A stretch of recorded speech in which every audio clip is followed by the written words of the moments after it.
Good morning, good afternoon, and good evening, ladies and gentlemen, and welcome to a special Monday Night in America here on the NDB Media Network. What a glorious time. Good morning, good afternoon, and good evening, ladies and gentlemen, and welcome to You have to kill off your Facebook page in the background. Yeah, that was me. I do that all the time. And that's why I do not listen to my programs, because I have to hear that annoying voice all over again. I've never listened to an episode, even our vaunted May 1st, 2011 episode. That's the only one that I've ever wanted to go back and listen to, maybe, but I don't. That's a very important night in American history. You guys can look it up, May 1st, 2011. But anyway, we're going and blowing, of course. I'm one of the hosts today, but we actually have three hosts. There are no Coes, there are no Vice, there are no... Oh, wait. There might be a few Commodores, but we'll get into that in a little bit. But we are all higher rank here, so we are all on equal ground. And I want to say we are already off to numerous likes. Thank you, Peter Gama, Randy Landers, Tony Konopka, Joshua Dalton. Thank you very much, gentlemen. We appreciate you. We love you. Thank you for the likes, and we salute you. So we are already off and going. I want to welcome my first culprit, our partner in crime tonight. And that's going to be the man just right in that quadrant right there. Or actually, it would be a quadrant because there's only three of us. So up in that trident. Very good. Thank you. That's Michael Day. Good evening, Michael. How you doing? I'm doing pretty good tonight, Roger. It is evening and late night. It is for you, gentlemen. I'm sorry. But that's what you guys get for being ahead of the rest of the nation. So it's a price that you have to pay. But as I mentioned, no co-host tonight. We're all of equal rank. Well, allegedly, again. And in this trident over here, I like that, Frank. I want to welcome Frank Parker Jr. That was even in the Latin. Good evening, Frank. How are you? Not too bad. Oh, what's that? Oh, I don't know. Oh, that was me, my Microsoft Edge telling me that we're on. Okay. I'm doing fantastic. I took a little nap because we are on the East Coast, and it is a little bit later than this old man usually goes to bed. But yeah, I'm doing fantastic. Well, Frank, thank you for taking one for the team. But to answer your question, yes, we will ask you to share your screen eventually. So have it set up and ready to go. And if not, we'll work through it. I also want to give a shout out. We're getting quite a few more likes. Diane Denton, my cousin, Patty Figueroa Noriega, thank you for joining us. And we're going. Folks, if we get to 40 likes tonight, we will be giving a $5 Amazon card. And to give the initiative to the Crossroads Project, we will donate a very humble amount of $10 to the production if we get to 40 likes. I don't care how we're up to 7 now. So Frank, you can let everyone know. Go out and call all our relatives. I'll take it. It's done. So at 40, we give out a $5 card, and we will humbly and gratefully, and at every 10, we'll go up to 10. So we actually have a GoFundMe. So let me clarify what I mean by that. You better clarify. At 50, we'll give another 10. We won't go up to 20 at 50. We'll go to another 10. At 60, we'll go to another 10. So let's make it happen, folks. We want to help out these productions, make sure they're able to continue doing what they're doing. But I kind of gave it away a little bit right now. But I want to defer to Mike once again, who has been my partner in crime for some time now, especially on actually most episodes that we now do here, or at least that I do here on NDB Media. I want to give him a public shout out, a professional and a personal thank you.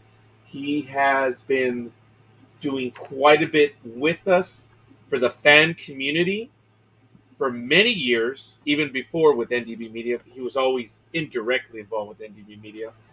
But he is, dare I say, one of the godfathers, if not the godfather, of the fan film community. And I can say that because you have been involved in how many fan productions now, Michael? It's quite a few. Quite a few. It's over 10. somewhere near 20, I think. Oh no, it's not that. It's Not over different 10. ones. Not different ones. I thought you did in one way or another. You're over No, 10. not. I might be close to 10, but not It's not all right. over 10. I love my exaggeration much more. We're Well, up to 8. yeah. I'm trying to count myself. Steve Semmel, thank you. Bobby Nash, Mhm. thank you. Bobby Nash has been on our program previously, which is quite a bit of fun. Of course, Randy Landers, Peter Gamma. Oh, man, I have to start writing some of these names down before I'm going to lose track of them. So I do apologize. Michael, why don't you give us a heads up of what's going on tonight, and then we'll bring Frank in and clarify everything. Well, yeah, or just correct me. Yeah. Well, Frank is here to talk about Frank and his new fan series that he has just started in the last, 4 or 5 months? Well, believe it or not, it's been longer than that. Has it been longer than that since you started the...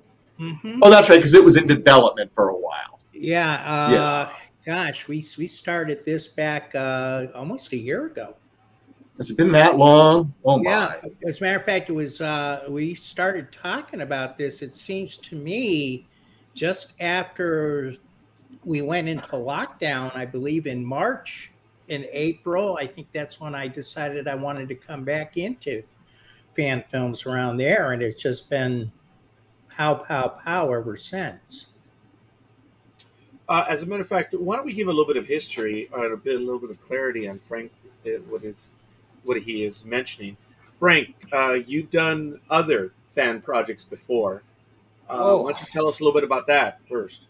Tell us what you did directly, and then maybe what you were involved in as well, if you would, please. Okay, well, I started off in fan films.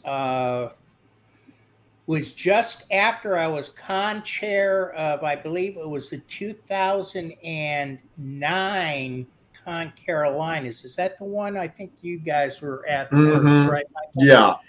And I was con chair of Con Carolinas, which is held the week after Memorial Day in Charlotte, North Carolina. And Farragut was there. And I ran into John Broughton and Michael Day were there that year. And I started talking to Michael. And he just changed my name. Frank, I apologize. Please continue.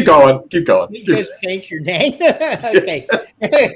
Okay. No, I started talking to Michael and we kind of hit it off, and, he was telling me a little of that. So we traded information. And I think that was the year that Donna had made me, my wife, Donna, had made me a jacket for an Enterprise series, Admiral. And Michael said, I know somebody who's doing a Romulan War series. Also, you might want to reach out to him. He probably could use an admiral with a uniform. So I said, okay. And that was actually my first foray into Star Trek fan films. And that program, who was that? Was that Star Trek, The Romulan Wars? Yeah, that was with Lee Gartrell. Yes. And they're based out of where? They were out of Arkansas, right? Arkansas, right? Yeah. So that actually was, my first start. And I played a character at that point called Admiral Samuel Black. And I was in one or two of the episodes, which are no longer in existence. But on top of that, I don't know if Michael even knows this, I was also approached by somebody in Italy to play a small role in a film that he had. It was called Cosmos, K-O-M-O-S. And it was sort of a loose Doctor Who type thing. And I played a General Neville Jones in a couple of those episodes. Mon General. Mon General. No, I was an English Mon General. Fair enough. So that whetted my appetite. And the next year was the beginning of Atlanta Trek Atlanta, that Eric Watts put on, and Michael told me he was going to be there, and Michael Bednar, as we all know, was at that particular. As a matter of fact, do I have that picture? I have to see if I can find that afterwards. I should have put these together. I wasn't even thinking. But Michael Bednar was at that particular one, and Michael and I sat down and we talked and we talked. I met John. John was at that particular one too. But Michael and I talked and talked and talked. And before you knew it, I was down at the sets where I spent the next 2-3 years going down almost every other weekend to help build the sets. I was a background character in, I was in Price of Anything was my first background character when we were at the first studio in St. Mary's. Then went to Innocence. Okay. I was another Romulan, but I had a different wig on in one short scene. And then in The Crossing, I actually did a cameo at the very tail end when Michael is taking over his new command as my character in Dreadnought. So from the fact that I was working with Farragut and I was, a contributor to the building crew and stuff like that, I kind of got the bug to do my own film. So what happened was at that point, I don't like standard things. So I decided I'd like to do something with a Dreadnought. So I turned around and came up with the series Dreadnought Dominion. And we shot 2 films on my first 2 and only 2 that I actually produced that next year. And then Dreadnought, as you know, because I think you've had them on here before, haven't you? Had Gary? Yeah. You've had Gary and Randy. Gary and Randy on, yeah. Yeah, they continued. They took over, and they're doing great. I've shot one more with them, which is Passengers Without Baggage, or Passengers with Baggage. So I took a break. There was I'm going to be perfectly honest. There was a lot of political stuff going on at that time. I just fell out of love with it. Just too much of a hassle. So I walked away from fan films like a jerk. But I did. And I came back and I looked at the guys and I said, I'd really like to do something here. And I know I can't come back and take over, Dreadnought. You guys have been doing it for, since I've been gone. I wouldn't feel right in that. But I want to do a spinoff. So I decided I was going to do a spinoff, which is called Crossroads. That was the long way around, but that's basically my history. And we've already shot our first film. We've shot a couple of run-ups with another production called No Budget Productions with Vance Major. I have 3 producers that I work with on my series. Mr. Vance Major, who is with No Budget Productions. And we have combined our YouTube channels. We're kind of working together. He does some of the writing. Well, he does our writing now and everything else. And my other producer, I don't know. There's a guy out there someplace. Oh, there he is. A fan film godfather. So, yes. Yes, Michael Day is our other producer. So that's my story so far. No, that's good. That's excellent. Now, the channel that you were referring to, I'm going to put that one in the chat room as well, is Dreadnought Dominion. There's the website, so you guys can check it out. It's Dominion Media, Film and Audio Productions. Yeah. So they've got some stuff going on right there, which is really cool. I believe it did not show up on all of them, so I do apologize. But I'm going to... Yeah, it's Dreadnought Dominion. Right. So you guys can check it out. It's www.dominionmedia.us/Dreadnought Dominion. But okay, we are where we are. I want to give a few more shout outs right now. Jacob Hayes, Billy Swanson, Thomas Whitney, Thank you. We're up to 11. So once again, we get up to 40 likes. There is a $5 gift card, and at every 10, there's another $5 gift card.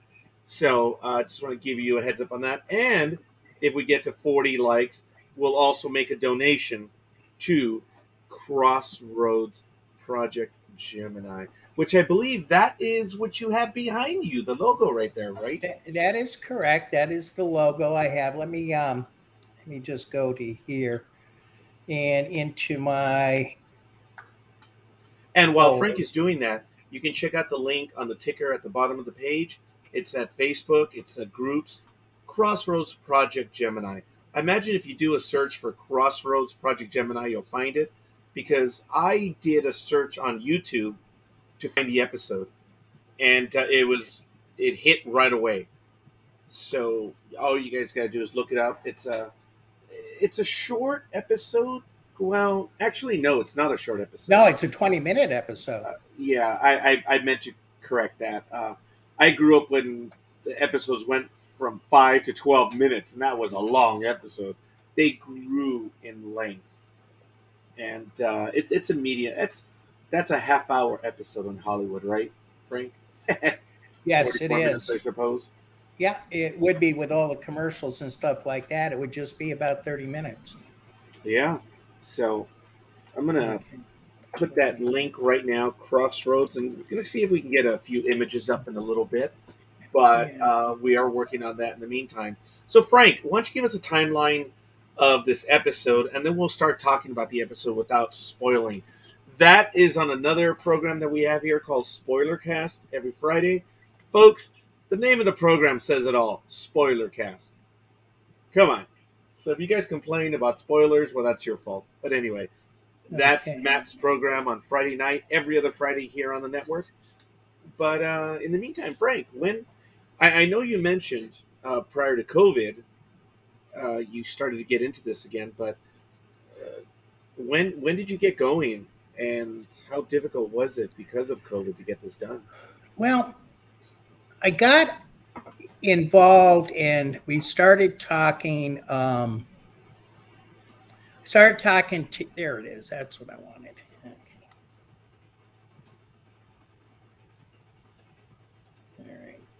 Let me just share my screen and that so I can go whenever you want to show that in. We'll do it right now. Yeah. Okay. That's Crossroads Press. Wow, you have a lot of icons down there at the bottom, man. It's a lot more than mine. Anyway, I can't. Go ahead. Okay, so I got together with Gary and I started talking to him about it. And I said, I'd like to kind of get back together with you guys. And they looked at me and they said, that would be fantastic. And originally I was just going to come in and do some cameo shots as an admiral, because when I left the series, they wrote me off and I went to Starfleet Academy. And I kept on saying to myself, well, I really want to do this again. So I said to Gary, I said, I think I'm going to do a crossover. And he says, wait a minute, why don't we do a Dreadnought film just featuring you coming back? I said, yeah, that's great. So Randy Wren went out and wrote a fantastic little ditty called Passenger with Baggage, where I am addressing my demons and coming back, because when I left, I was a torn person. And I went off to the academy to teach and just left them in the middle, which I was addressing a couple of no-budget production films.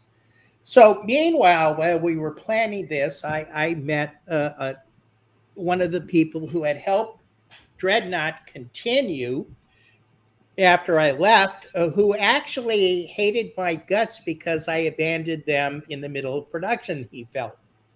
Wow. And he didn't want to have a thing to do with me. Well, Vance and I are inseparable now.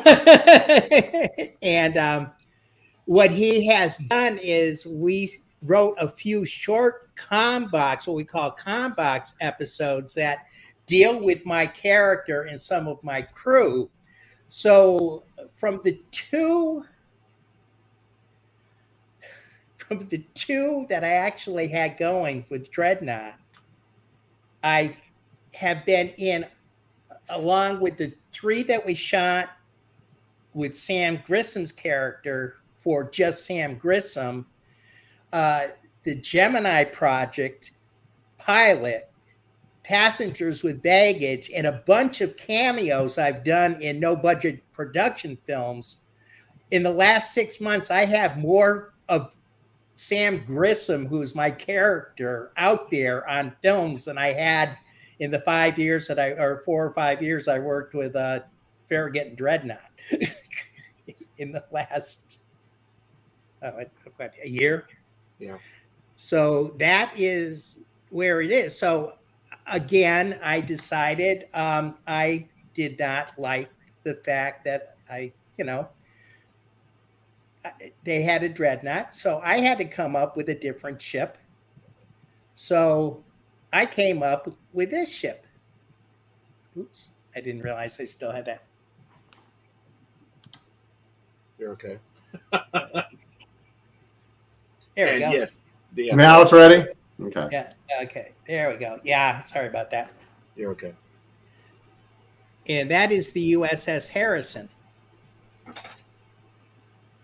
And that's an early rendition. We haven't completely, we have a little bit more work. And the builder of this model is Samuel Cockings, who has done a lot of different, works on a lot of different fan films, considered one of the best in the fan film community to do these models and renders. So this ship, the USS Harrison, what is it? What's the class? This is a it's a concept ship from Star Trek Online, and it is a 4-quad cruiser. It's a temporal cruiser, they call it. It's a Gemini class. And we have done some modifications to it. We added a shuttle bay to it, torpedo tubes. Let me do this. Let me stop sharing for a second. It'd probably be the best. And let me get a series of beauty shots, which I have on here.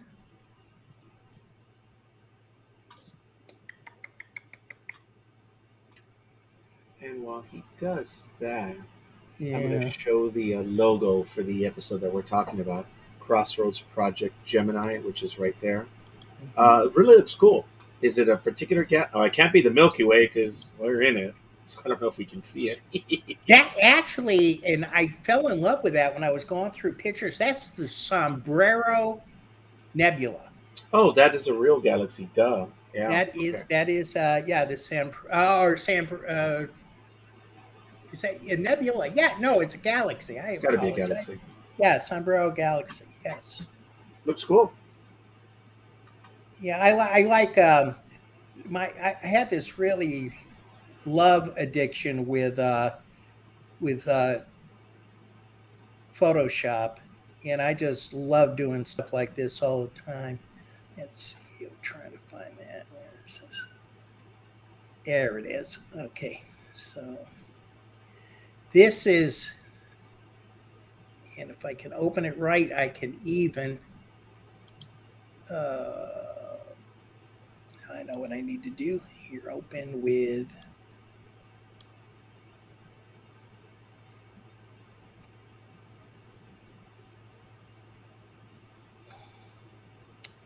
Interview. That will do it. Okay. All righty. So I want to share screens again, and I will show you what I have for beauty shots of this ship so far. They're talking about the polls images that were on your screen a moment ago. Mm-hmm.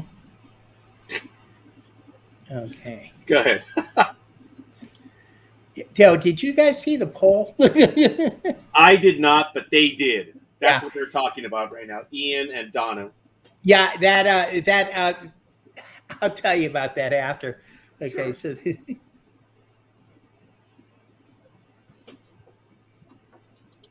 And down here, I said, I've got to have really stellar torpedo tubes. I want those. And then I said, I have to have stellar rear tubes. And those, I believe, are right here. This right here, this hangar deck was added. There was no hangar deck at the time. We also changed the nacelles a little from the original design. And also, the ship is smaller than a Constitution class. Mm-hmm. It's supposed to be bigger, but we decided, since I've got a smaller bridge and I only wanted to have a small ship, that we just reclassified it. There's a bay window here that he put in here for special effects for the briefing room. These are special little types of, well, there's a couple things that will come out as the series goes, so I'm not going to spoil it, but these have a specific function right here. Okay. Okay, let's see. Nice ship. Nice looking ship. Yeah. And there it is. Of course, someone's eventually going to ask, does the saucer separate? Yeah, it's kind of like... No. Of course not. It's too small for that. It's too small for that. It's a floating saucer. But there she is. Looks cool. Looks nice. What's her crew complement? Stuff like that. Crew complement is approximately 150. Okay, so, yeah, that's about a Voyager size ship, but this is 100 years before then.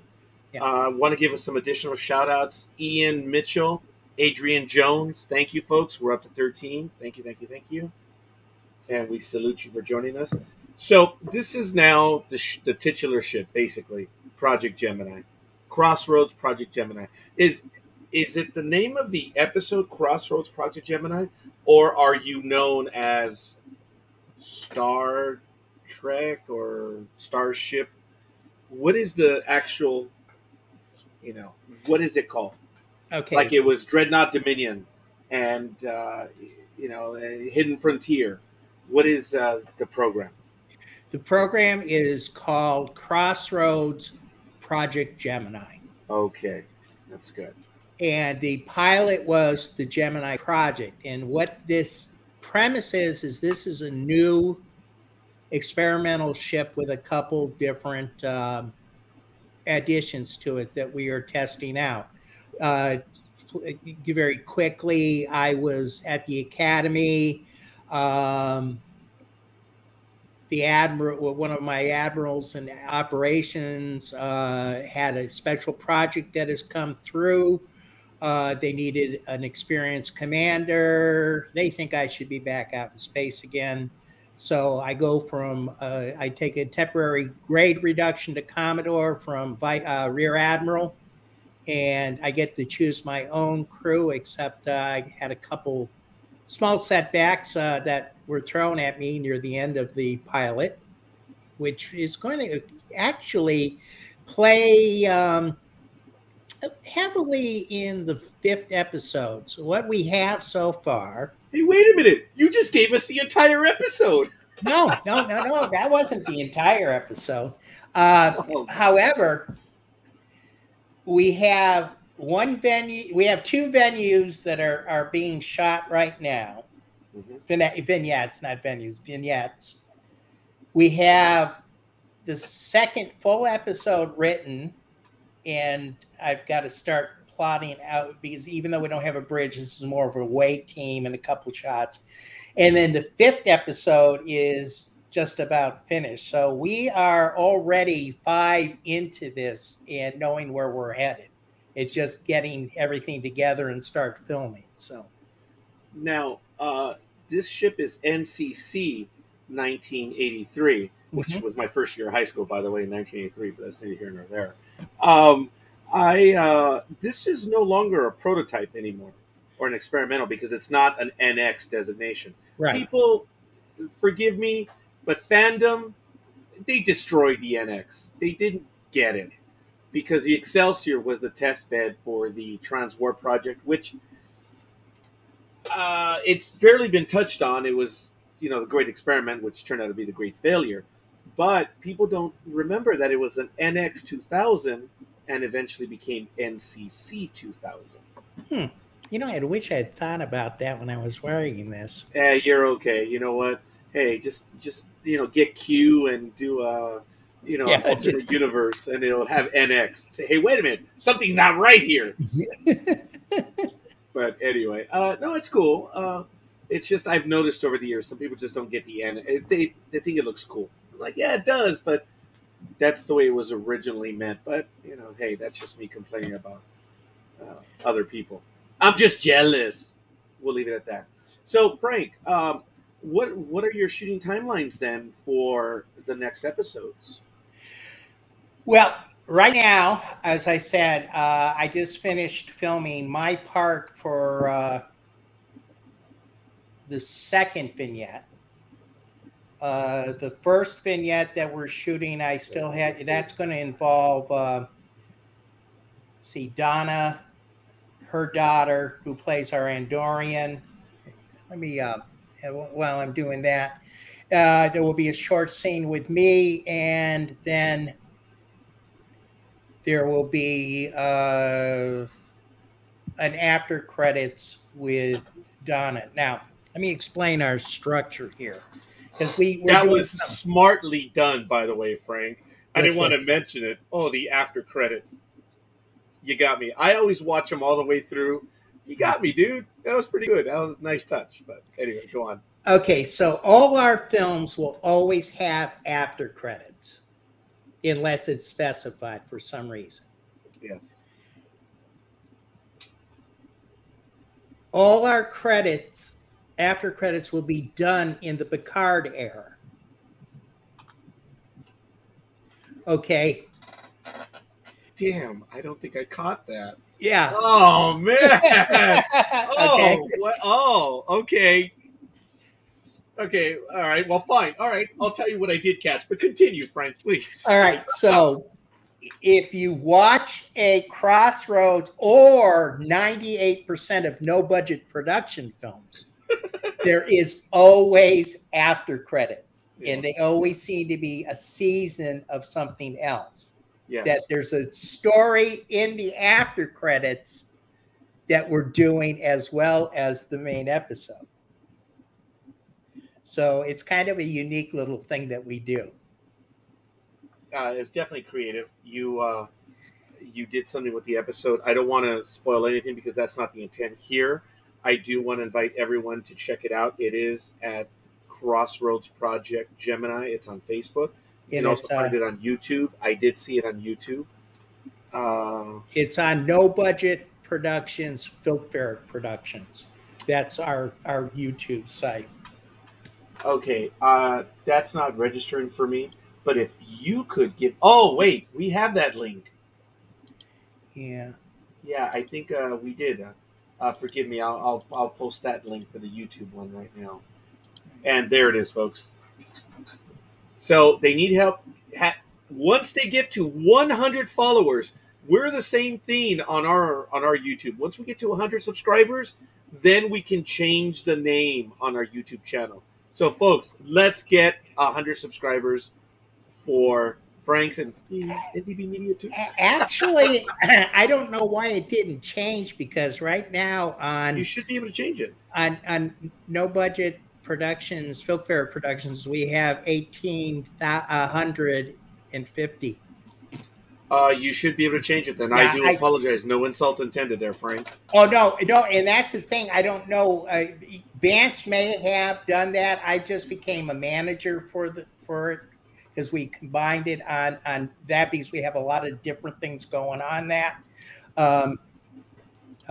which we can talk about after, about what we do for our cast and stuff like that. Hi, Andrew.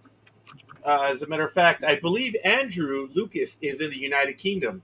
Andrew, what time is it over there? And where in the United Kingdom are you, young man? And folks, we have quite a few people in the chat rooms. I'm sorry for interrupting you, Frank. But folks, let us know where you are and where you hail from. We'd love to know. As you know, I'm in Pomona, California. I'm on the West Coast. Michael, you are in the nation's capital, right?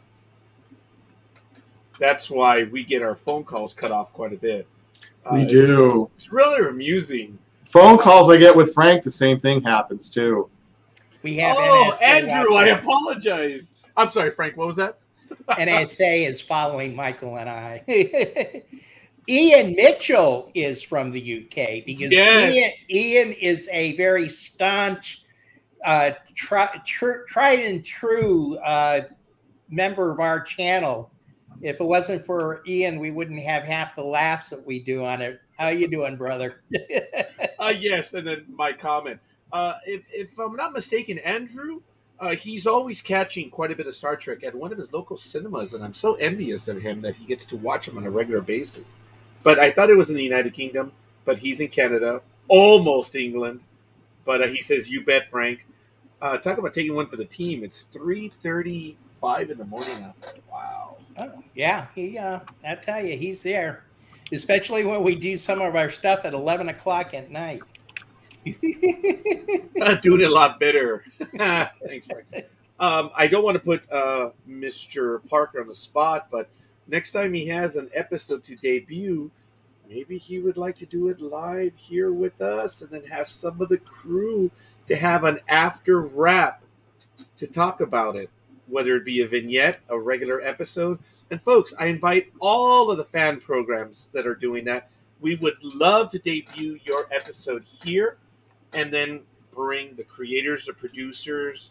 We can have up to, I believe, 9 or 10 people on with us. Yeah, 10 if you've got, yeah, because I have the same subscription. I think it's 10 you can have in there. But you can have certain people in the waiting room that you can rotate out. So you can actually get more. Yes, and there is, folks. So I don't want to put Frank on the spot on that one, but I sure would love to do that. As a matter of fact, we have a few more likes. Thank you, Andrew.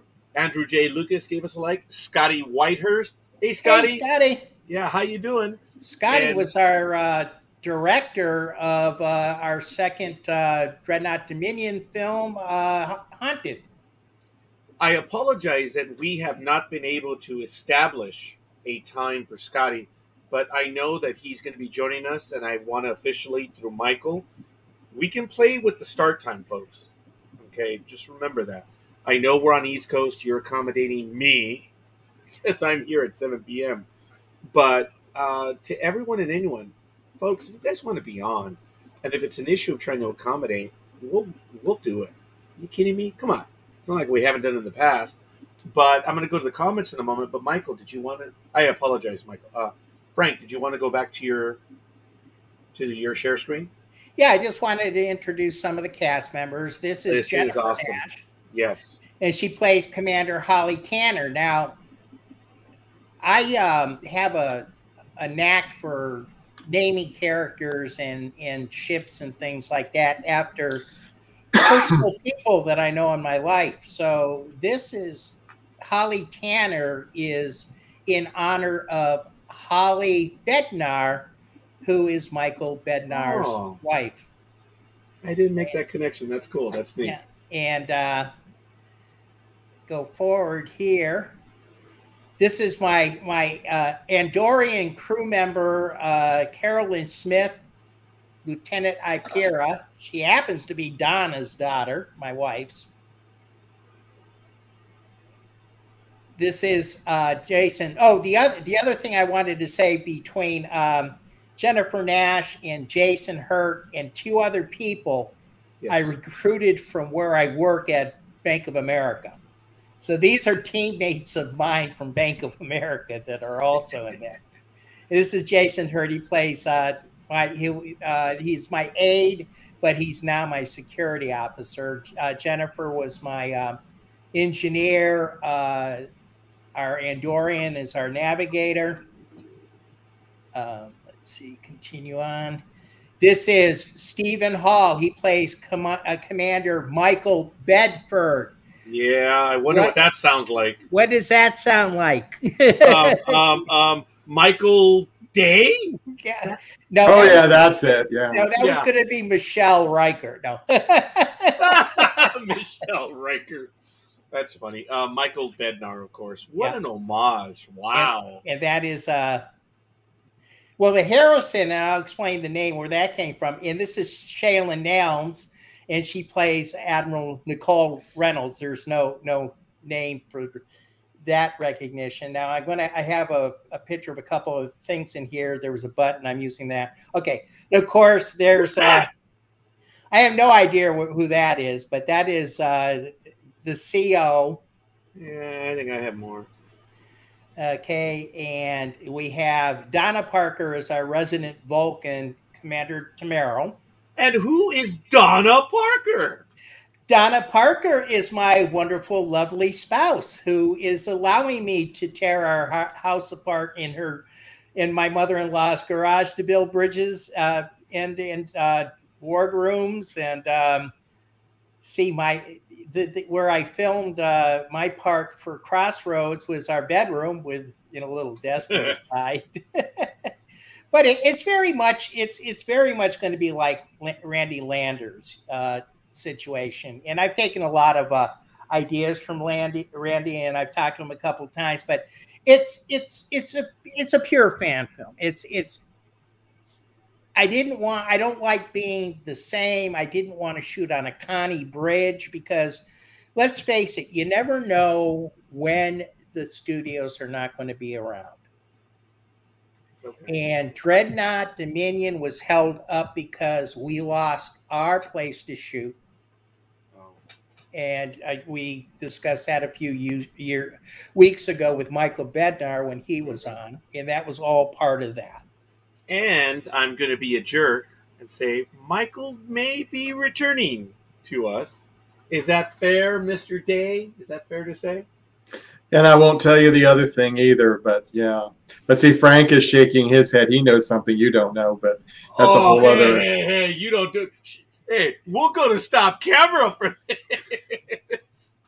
I have him coming on for a special Pizza Roll Diaries in the next few weeks too. Oh, that's cool.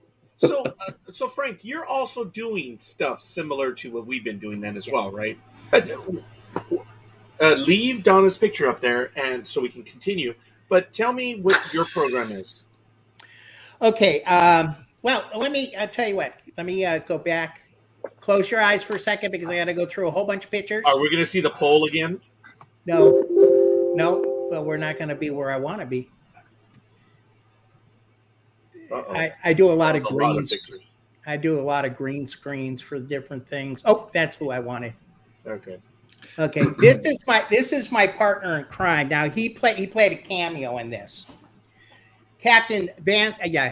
This is Vance Major. He and I are collaborators. He's my other producer along with Michael, and we have some things going on No Budget Productions, Filter Productions. And the things that we do together, we have on Friday nights at 11 o'clock p.m. Eastern time. Yeah, Eastern time, because he's in Central time. I always get that mixed up. We have a podcast called Cynical, Not Critical, Not Cynical, where we take different fan films throughout the spectrum of fan films, and we show one episode, and then we critique it. And we have we got the permission to do Farragut's one, Dreadnought Dominion, Starship Valiant with Michael King. Really, we have done Republic, which was a Ray Tessie one. We've done Nick Cook over in England. We've done some of that's Intrepid, right? Yeah, Intrepid. We've even done a couple films. George Cayenne of Antilles, Starship Antilles, and we'll go through. We just had one from Australia that we did a few weeks ago. That's in the Enterprise universe, and I can't think of the. Oh man, did they finally get? They've been at work on that one for a while. I've lost track. Did the one in Australia? They have an episode out now. The one in Australia is. trying to think of his name offhand. It's my fault, folks. I had followed them for a while, but I lost track. So they delivered. I'm gonna have to. I followed them for a long time. I'm gonna have to find that one. Yeah, there's short vignettes that he does. Let me see if I can. Oops. Yeah, it's my fault. I hadn't stayed up on with them. He was just on. We did a group of us did Trek Atlanta this weekend, and he was the first time I met him. He was on the panel with us. Oh wow, that was good. Where is it? Well, while you look that up, I want to continue, give some more shout outs. Marty Salzman, thank you for the like. We're up to 16 folks. Yeah. So appreciate that. There's quite a bit of commentary. Ian is saying about the pictures, not the chest hair pic, Frank. Please, not the chest hair. Oh, I know which one he's talking about. Yeah, well, we don't want to know, so it's okay. No. And then I was told to ask you this. Okay. And, let's see. I lost track of it here, but something about the banana hammock. And then Frank, I'm supposed to ask you about your greasy pole. So is that Ian? Of course it is. Of course, yes, Ian. I wasn't ignoring you, Ian. We just had to wait for the appropriate moment, especially with the greasy pole.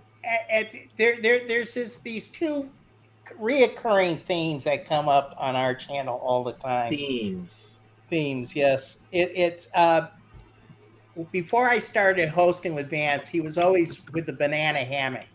So I used to pick on him. And then when I started working with him, somehow one night we were talking about something and I got into pole dancing and we were talking about that, and it's been greasy pole ever since. So don't ask me how we got into this. Aaron Van Dirkley, is that who you're thinking of? Probably. If you have the name of the program, I'll most definitely remember. It's yeah,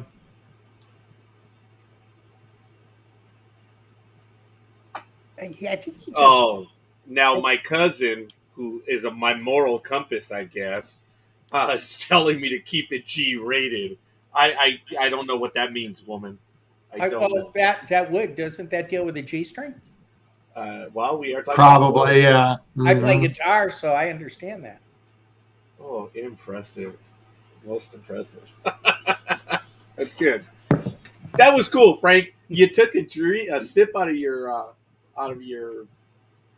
thingy there. Yeah. Isn't that nice? Yes. Yeah, it disappeared completely. That was cool. He's trying to build his transporter, but he's having some issues. No, it's my cloak. Well, yeah, but you know, whatever. Yeah. Yes, I'm sorry.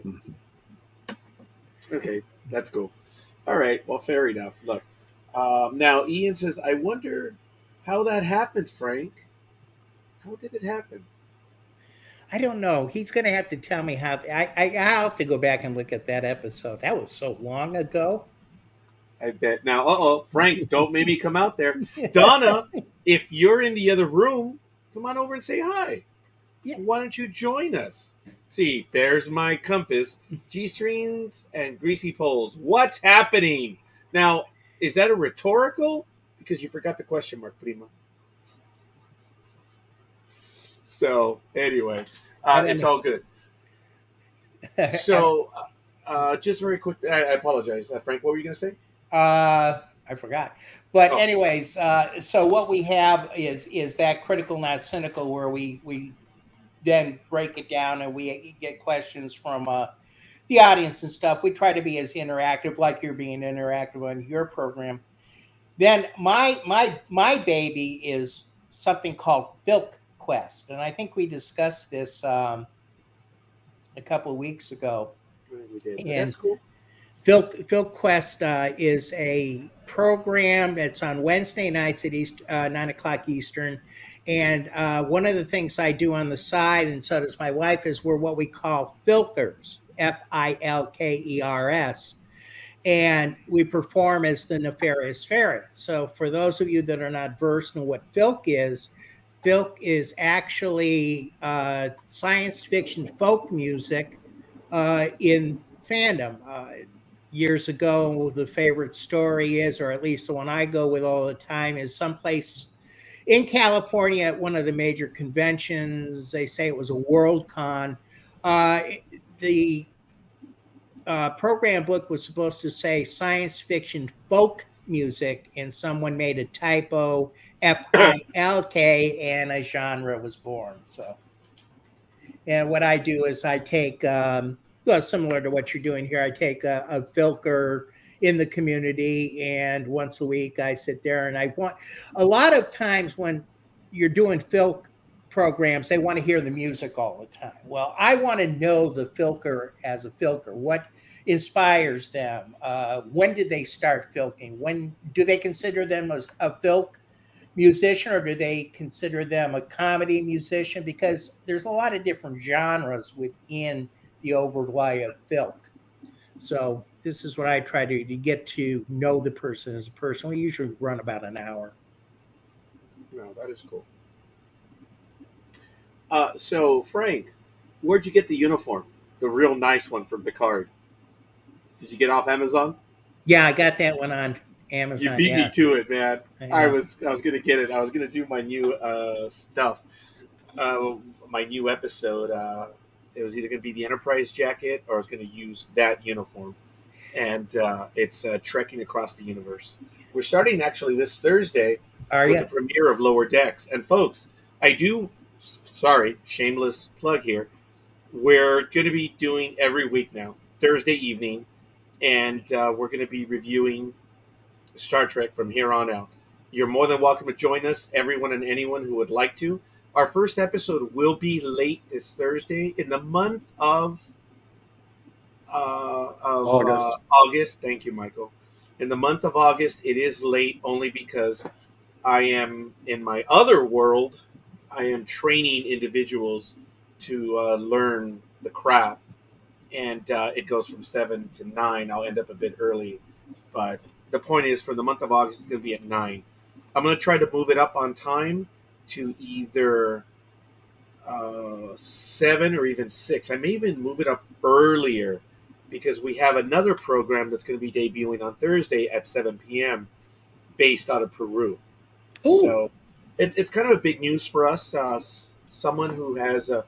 Okay, well, I'll say it right now. The program is Cuéntame Paisano. It's going to be in English and Spanish. Based out of Peru. It is a political program, current events. Roberto Arguello is a former LAPD public affairs officer. He was also producer for the COPS program. And he's been doing stuff over the years. And he's now bringing his program back to air, and he will be on the NDB Media Network sometime on Thursday. So the calendar's getting full. So I don't know long-term where Trek Across the Universe will be. But it's going to be on Thursday night because we want to talk about Lower Decks. Are you a fan of Lower Decks, Frank? Yes, I am. Donna loves it. Donna loves it. Yeah. Hey, Donna, you want to talk Star Trek? You're more than welcome. I don't know if Frank invited you to this episode, but you're invited to that episode. As is Frank. Yeah, I'm putting you... I was told by several people in the chat room to put you on the spot, so I'm only doing that right now. So it's all good. But, folks, I'm sorry, I digress. I really didn't mean to get into that right now. I was just talking about that we're going to be doing that, but it's the Star Trek universe. And because if you look at the way Paramount Plus is lining everything up, I think as of this Thursday, we have Star Trek for the next 52 weeks, or give or take. It's going to be a new episode every Thursday. We already know that this is, I guess, a little bit on Thursday's episode, that Lower Decks will premiere. It looks like Discovery is going to follow just like it did last year. So there were 23 consecutive weeks. And then Prodigy is going to debut this year. Folks, there's only so many weeks left in the year. And then we have Picard, Strange New Worlds, and is there another one that's Orville. When does Orville come back? I don't know. I've heard nothing. I saw there's a lot of nothing about Orville, but Frank, go ahead. No, I saw something about there's a JP out there with Egotastic Fun Time. I haven't I've watched it in seen a him too. while. Yeah, Yeah. yeah. As a matter of fact, Vance is going to be doing a piece of Roll Diary with him. Is he really? You know, JP, folks, there's a guy that doesn't take himself seriously. No, he This guy's doesn't. funny. He Guy is. is He is. funny. I like him. Egotastic Fun Time. That guy does not take himself seriously, folks. I take myself more seriously than he does. No, but he's fun. He's cool, man. I've been watching him almost from the very beginning, from Orville. Massive fan. But he did bring out something that Hulu, and I haven't seen it, has broken their silence on it. So they may be putting it out there. So I don't know. We're going to be following Hulu as well. We're going to be following The Bad Batch, obviously The Mandalorian, The Book of Boba Fett. So we're going to be doing it on Thursday night, but we're going to try to do it at a reasonable hour. Mm-hmm. So we're working on the schedule, folks. We ask you to bear with us, but it will be on Thursday. And I invite anyone. Have you touched on The Expanse? No, but are you a fan? Yeah, I like it. I just haven't seen the last season or so, but yeah. Nor have I. I guess we'll probably have to add that as well. But anyway. The Expanse is pretty good. So. Fair enough. That's good. Anyway, I'm buying my uniform too, Frank. I was going to tell you what you're talking about, the Picard here, but you know what I just got in over the weekend? What'd you get? I got the Admiral uniform for the movie, motion picture. I saw that one. Yes. And they were $40 and the pants were, and I thought, well, how are they going to be? They embroidered the rank on it. So it's not the sewn on it. It's the exact rank that they have on the dome caps. It's not that funny fuzzy stuff on the older uniforms you could get from some of them. It is nice. Wow. It is nice. How's the Picard uniform? Picard uniform. Let me see. Let's see if I. Well, folks, watch the episode. You'll know what I'm talking about. I'm sorry. I don't know if I have it right here, but let me go back to this. Yeah, go ahead. Michael, I apologize. We haven't had you in on the conversation. Oh, I'm just having fun listening. Yeah, Frank and I are just going back and forth right now. You're having a good time. He will not let me. Oh, okay. All right. He won't let you be a part of it. Wow.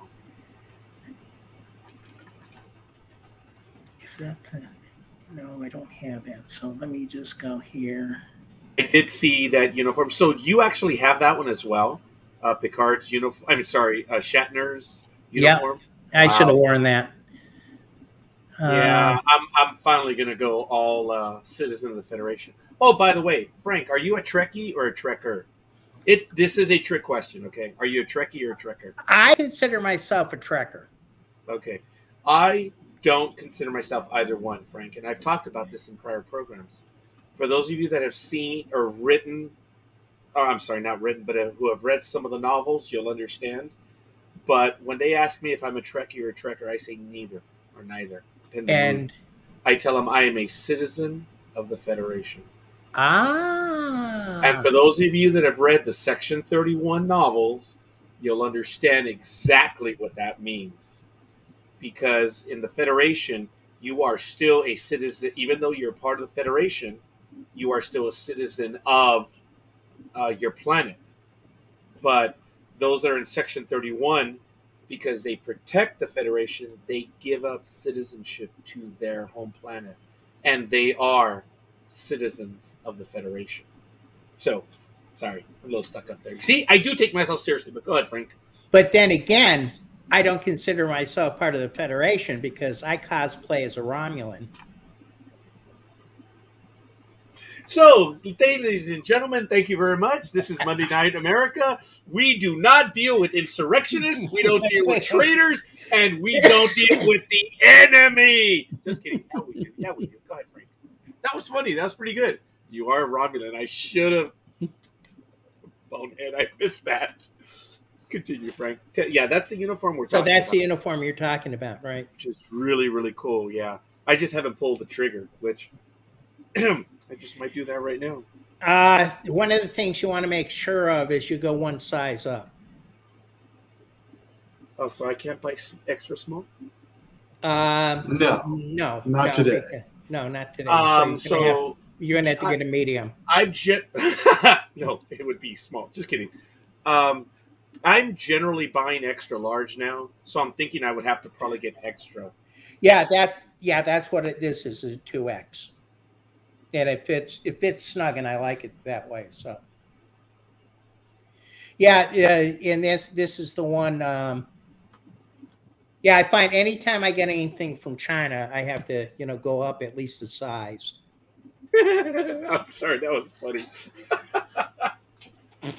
Gee, Frank, where did we buy it from? Where's your cousin out there for a reality check? I don't know. I think she left.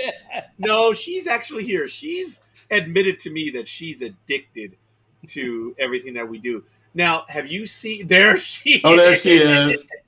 I can buy extra small, but it will fit better in an extra large. Yes. Ian is not saying a thing. Thank you, Ian.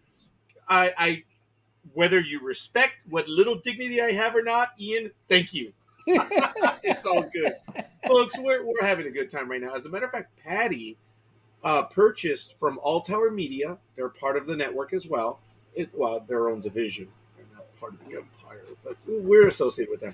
She purchased from All Tower Media, their store, the T-shirt, and we're going to go axe throwing. Folks, if Josh or Matt are here right now, anyone from All Tower Media, if you want to talk about very quickly what we're talking about, they're going to give a hand-carved axe to the winners that show video of going axe throwing.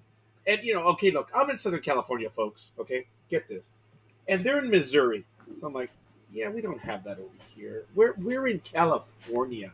Boy, was I wrong. There is within 50 miles, 10 locations to go axe throwing. There's actually one within 5 miles of here. So, anyway, if anyone is here from All Tower Media, I know Josh was here a little while ago, but it's really cool, folks. All you got to do is just go axe throwing, submit the video, and they're going to choose one of the better videos. I don't know. Just go axe throwing, and they're going to give out a hand-carved axe, which is really cool, folks. Cool. So that's why my cousin, she says, well, if I'm going to win, I might as well show the colors. Yeah, pretentious. Oh, I'm sorry. Competitive woman. So there's going to be an embarrassing video of us going axe throwing sometime this week. Actually, she's a killer. She is good at it. Remember when, who was it? Was it Deanna? She pulled the bow back. She was trying to get someone, and then she shot Data, I guess, or whatever. That would be me. I would be the Deanna when it comes to axe throwing, but it's all right. Frank, I was going to ask you, did you see the Khan Starfleet uniform?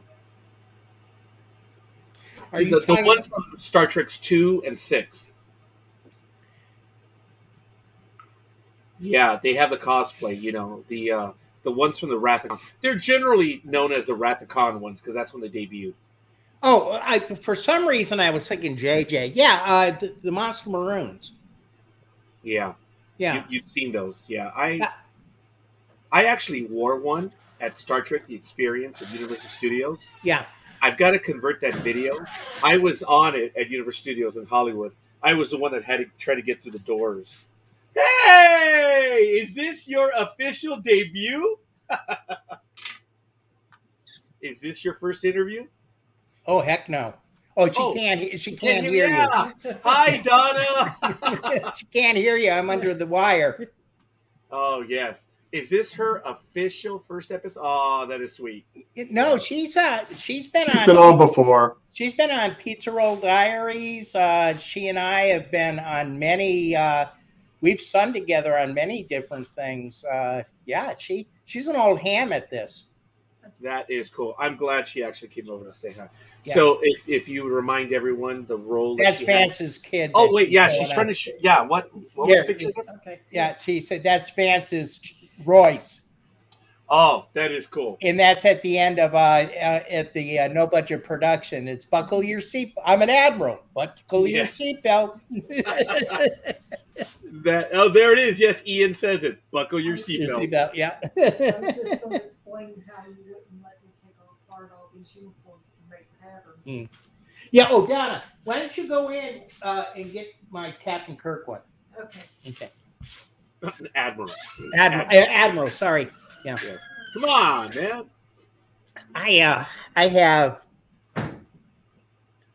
Lots of uniforms. I have the Enterprises uniforms. I've got the Next Gen. I've got TOS. I actually don't have any. I never. Oh God, I have more That's not what I uniforms said.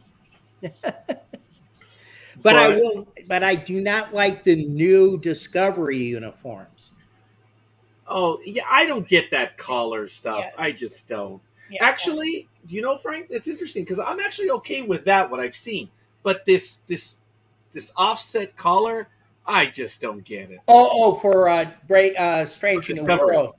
Yeah, No, Discovery. yeah, well, Discovery has changed this year's uniforms to Yes, for the fourth season, they showed Yeah. them at the very end, which I do admit, guys. Can you help me out at the very end of the season? What is her phrase? They joked about it in Below Decks. What is it, warp time or something? I forget what she said, which was actually kind of cool. And I forgot now too. Yeah, because Riker's in. Let's get to warp in a factor of 5, 6, 7, 8. I thought that was kind of funny. Oh, that's impressive. Wow. That is cool. We See, what's are the- nerding out right now. That is sweet.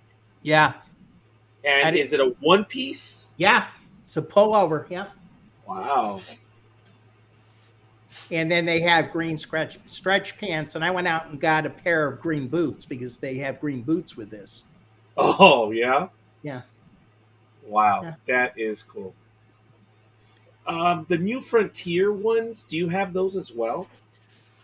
I'm sorry, not the New Frontier, the Strange New World ones. I happen to have a Strange New World one. I decided to get the. I decided to get that as just for the heck of it. But yeah, the offset collars it's comfortable. It's a zip up, so it's not too bad. Okay. Because for my daughter, I was going to get her the one that you have, the card. I'm going to have the red one, and she's going to have the yellow one. Yeah. I just haven't pulled the trigger.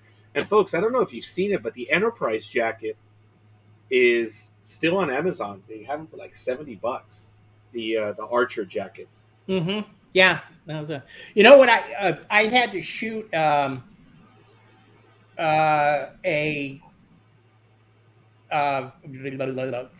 Final Frontier scene with Vance. I called Palomino. Yeah. And I don't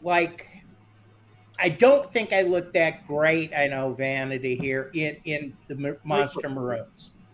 Okay. And I got the vest that Kirk has, the red one with the black and the white turtleneck. He wears it on. It's just a vest with the emblem on the side. Oh yes, that was in Insurrection, right? Oh, for First Contact, actually. Yeah, no, not First Contact. No, this is Shatner. Oh, I'm sorry. No. I like that vest. I know which vest you're talking about that Picard wears. I have that vest. But what I did is I found a fairly decent replication of the bomber jacket. Yeah. And I got that with the white turtleneck. I like that a lot. That's in Palomino, which is on if you go to our page, there's a playlist that's called the Grissom Saga, and it's everything that I've done from Anchors Away, which is the first Dreadnought Dominion, in chronological order up to the Passenger Was Baggage, which actually is the jump off to Crossroads. even though the pilot is in between. Is that one on Facebook? That episode? Yeah. Okay. No, not on Facebook, on YouTube. Okay. On YouTube. Which that's the link that we have at the bottom, folks. Right. Mhm. Yeah. It's let me just see. Let's see here.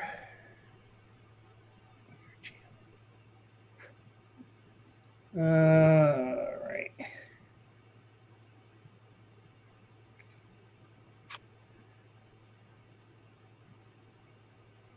I would think that I'd be. Okay, where is this? What are you looking for, Frank? I'm looking for a link here for Grissom Adventures. Okay. Let me put this into the private chat here. Okay, that's the Grissom Adventures. That's the playlist for that. Ian, thank you for joining us, man. Yeah, it is early in the morning, but thank you. I'm glad you appreciated it. And of course, this is the Met Gala for men. Yeah, I think it is. Sorry about that. So, what were you going to show us, Frank? I just put it in for Michael to grab there. Here, actually, what I could do is this. Why don't I do this? Okay, I can do that.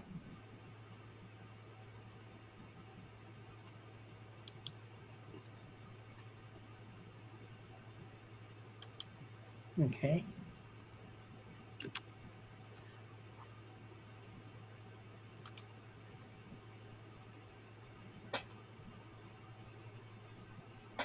There it is, Frank.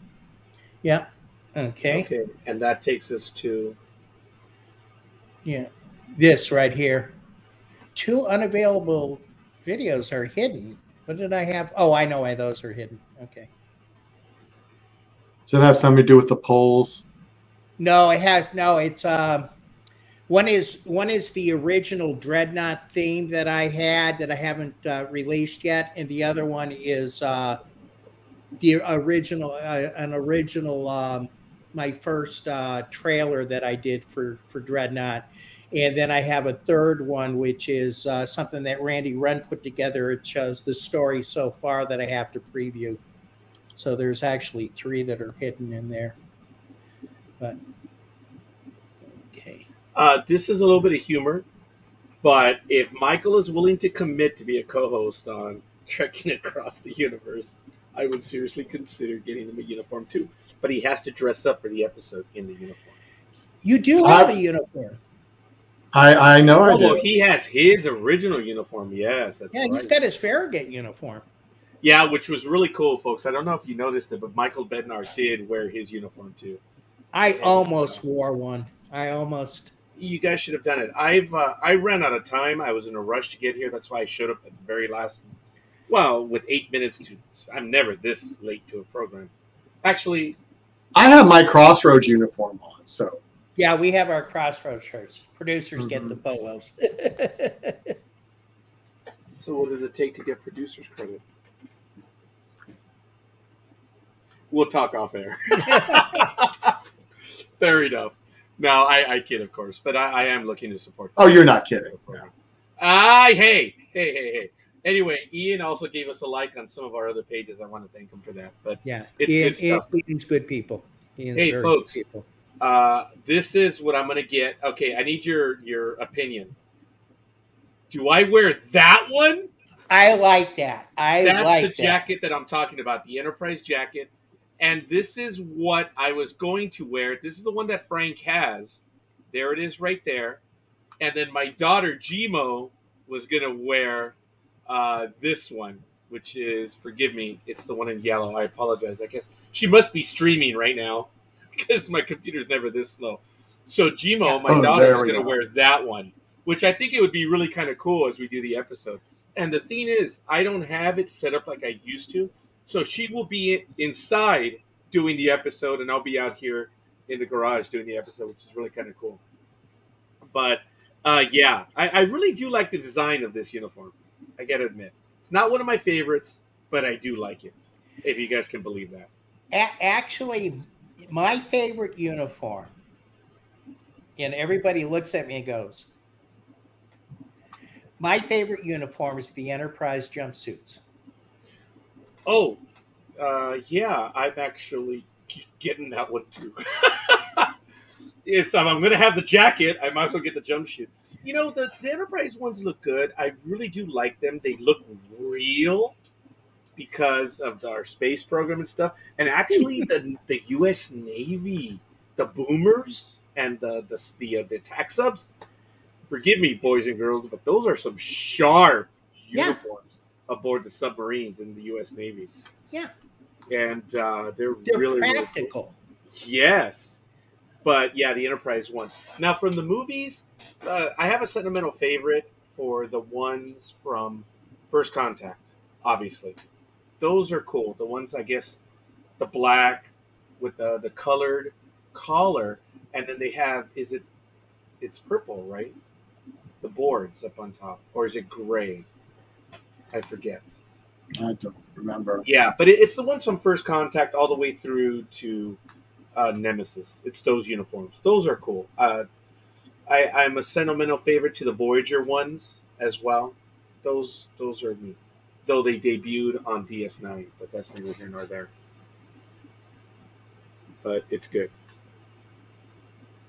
It's funny because they do refer to them as the Voyager uniforms, but they debuted on DS9. But anyway, so that's some of the stuff that I am looking to get myself, and we're going to see, and then for Gmo as well.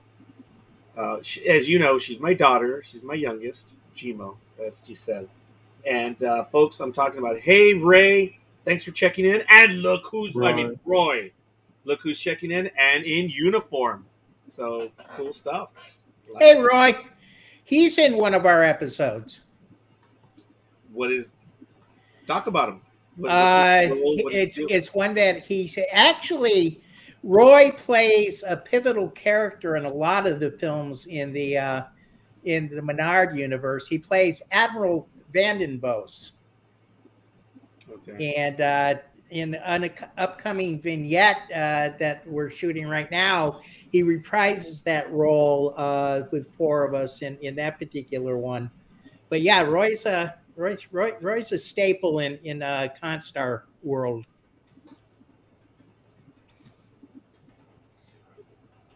That is cool. So here we go.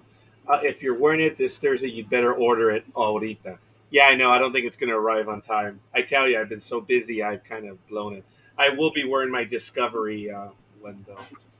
So we'll see. I don't think I'm going to be ready to go for Thursday, but Lower Decks does premiere this Thursday, so I'm looking forward to it. But Patty, do you know the Oh, she's not going to give the details of the axe throwing stuff because she's going to win. So she doesn't want to mess with me. I'm just worried about her taking me out at the axe throwing thing. I think I'm the one that's going to get hit and not the... Make sure you stand behind her. No, yeah, if it was me throwing an axe, the best place to be would be in front of me. I'm sorry. That is funny. Now that's cool. Well, anyway, fair enough. So, folks, we're well into our second hour here on Monday Night in America with our special guest, Frank Parker Jr., Michael Day, and myself. I'm not a guest. I'm just here having a good time. Thank you for everyone who is joining us. But we're talking Crossroads, a Star Trek production. I'm sorry, Project Gemini. So, come on, Frank. I keep interrupting me. What more do you want to tell us about the universe and Crossroads? Well, basically, we're at the beginning of the journey. We have a lot of ideas. Basically, now that I have gotten wood, we can start building the. Oh, you did? Yes. Yeah. I've got wood. Yeah. Now we're in the process. You want to tell us why it's been so difficult to purchase wood right now? It's called COVID-19. Yeah, we won't make it a political theme. It's just a reality. It's COVID-19. Yeah. Prices have shot through the roof, huh? Yeah, and, it's just one of those things. And then we have to, we're still cleaning out my mother-in-law's garage that seems to be the holdup right now. But we're still filming because, as you can tell, I've got my green screen set up, which usually doesn't flicker like that. I have it better lighted. Tonight I didn't. It's also my workstation for work, so I didn't set up all the lights tonight for filming. It looks good, Frank. I haven't been able to figure out mine. I don't know why. I have the green screen back there, but it's just I donated to that company because I'm just not able to make mine work. I have the stand and everything. I suppose I have to get a bigger one, but it's been a hassle for me. I haven't not been able to get it to work. Let's see. Let me just green screen. Let me just go none. Yeah, that's basically what I have behind me is just that I've got. That's what I'm going to have to do. Yeah, and it just what I've done is I keep this up all the time because it's my own little man cave in here. So I just spritzed it with a lot of water, and it usually goes well. And the reason it's kicking now is I've got the fan going above. But when I don't have the fan, it's pretty stable. And as long as you take and you get your soft lights and you get a good coverage on the back and then lights on you, that is how you really should be setting up a green screen to be able to use. So you want to get all this behind you. And then there is I know on Zoom there's a way of keying in if there's a little bit difference on color so you can get the most green on it. But I don't know if there's anything like that on here. Well, you do that. I actually got a like on my personal page, Maria Lupian. Thank you, Maria. If you're watching the episode, thank you. Appreciate the like. The likes on the personal pages or that have high security, personal security, they don't translate. So I know our counts are much higher, but I still want to thank everyone no matter what. And Maria, you must be bored. Thanks for watching either way. So it's all good. Yeah.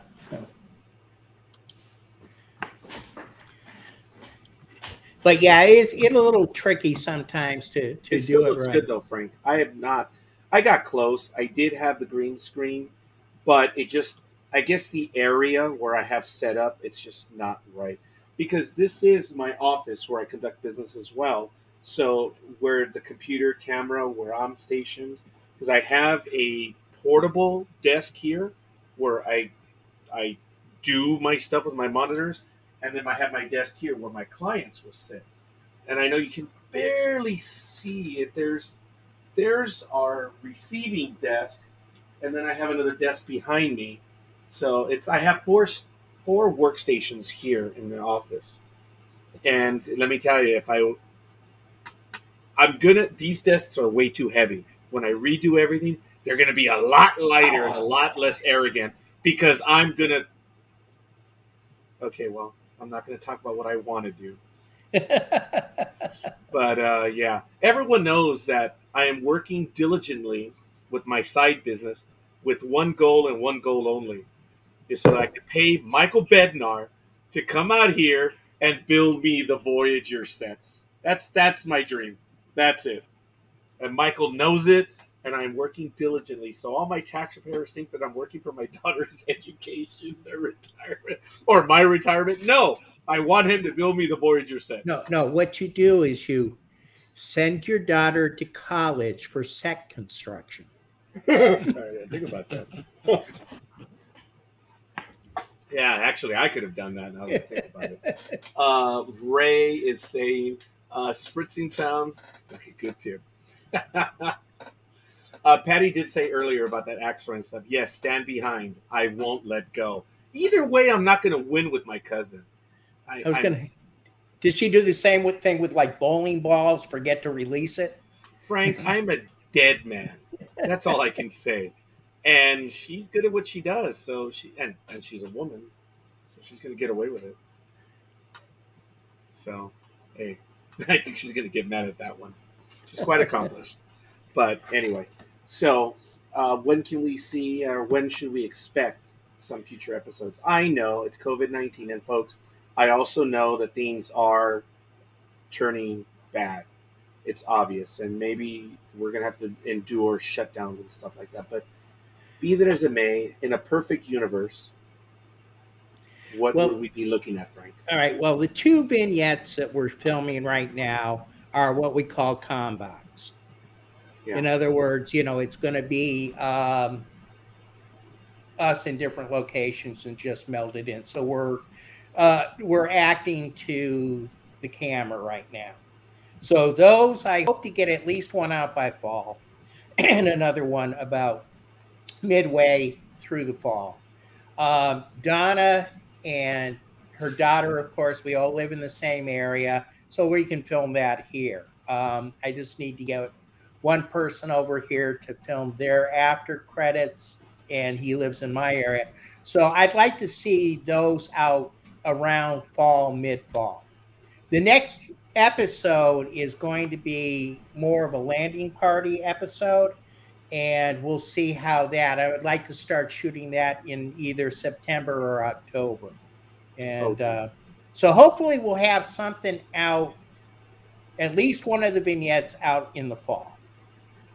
So that's what I'm shooting for on there. I'd like to get them both out. It all depends on editing and things like that. Well, but as you mentioned, you've got 5 in the books, basically, or in progress right now. So, yeah. That's really cool. You guys have a lot of stuff going on right now. Right. So. Any secrets you want to give up, like you guys were talking about earlier, that both you know something that I don't know? I'd get shot. Why? Am I involved? That's all I care about. Am I involved? No. Oh, okay. Then if you guys don't want to reveal it, then don't reveal it. You said, didn't we? I thought, wasn't that about Michael being on? No. One of the, Well, no, there was another thing too. And actually, do I know this? It's Yes. hinted. It's hinted that Michael may return for second episode. That's all. He didn't even get halfway through. That was the thing, folks. There was so much more to talk about, and I can say this, that I believe everyone knew it that was watching that episode. There was still quite a bit of unfinished business. Oh yeah. So, Oh yeah. Yeah, I think it's safe to say the young man will be joining us again in the future. That is safe to say.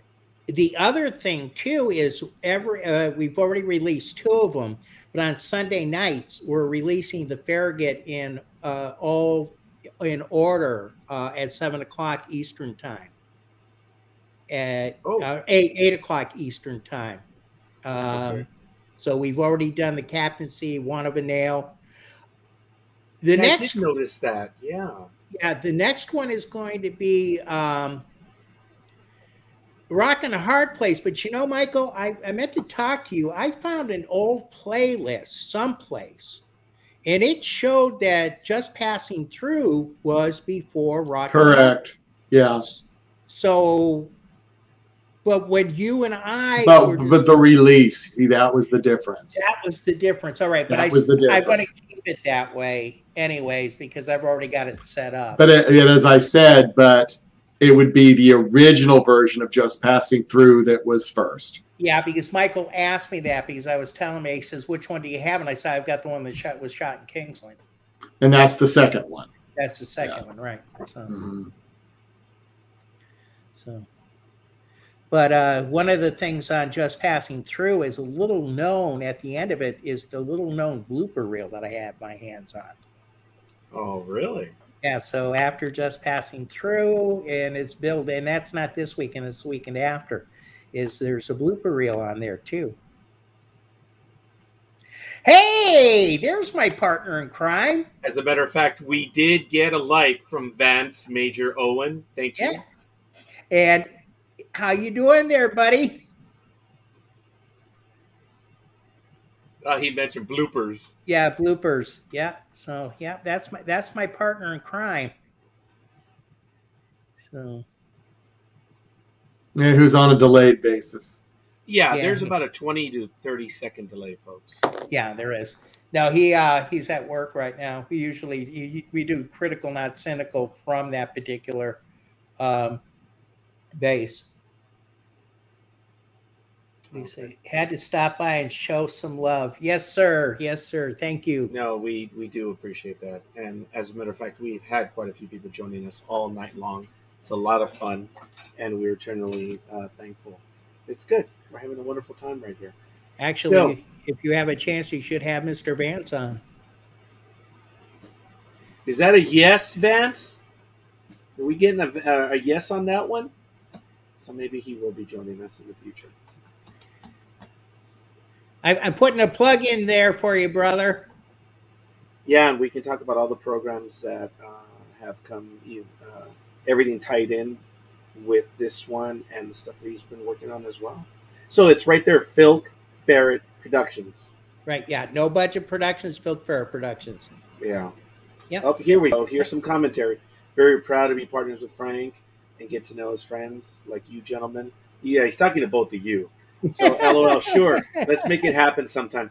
Yeah, okay. Vance, thank you. I get that so much that I laugh when I hear that. Let's make it happen sometime. I'm like, yeah, I get that all the time. He wants a commitment. Oh, hey, I'm throwing that out there. You can show me up, Vance. But That's how I get that. So Vance, that's how he snagged me. I'm sitting here, peacefully minding my own business, and Michael goes, "Yeah, we're going to have Frank on here sometime," and Roger goes, I did do that, didn't I? Yes, you did. When? It's like when, and now he's here. It's fun. So you see, I take shots at everyone. I have, and folks, it's a privilege that you spend time with us right here because the audience that we have here is an old timer audience that followed us from the webpage Noriega.biz, which went to NDB Media and Blog Talk Radio, and now has followed us over here. But we've associated with other people, and our audience is varied now. So there's a significant crossover, and our numbers are just. I'm the lucky person because my numbers are up because I associated with them, and now we have so many people watching that I'm just absolutely stunned about. But by you spending time with us, it's just absolutely phenomenal.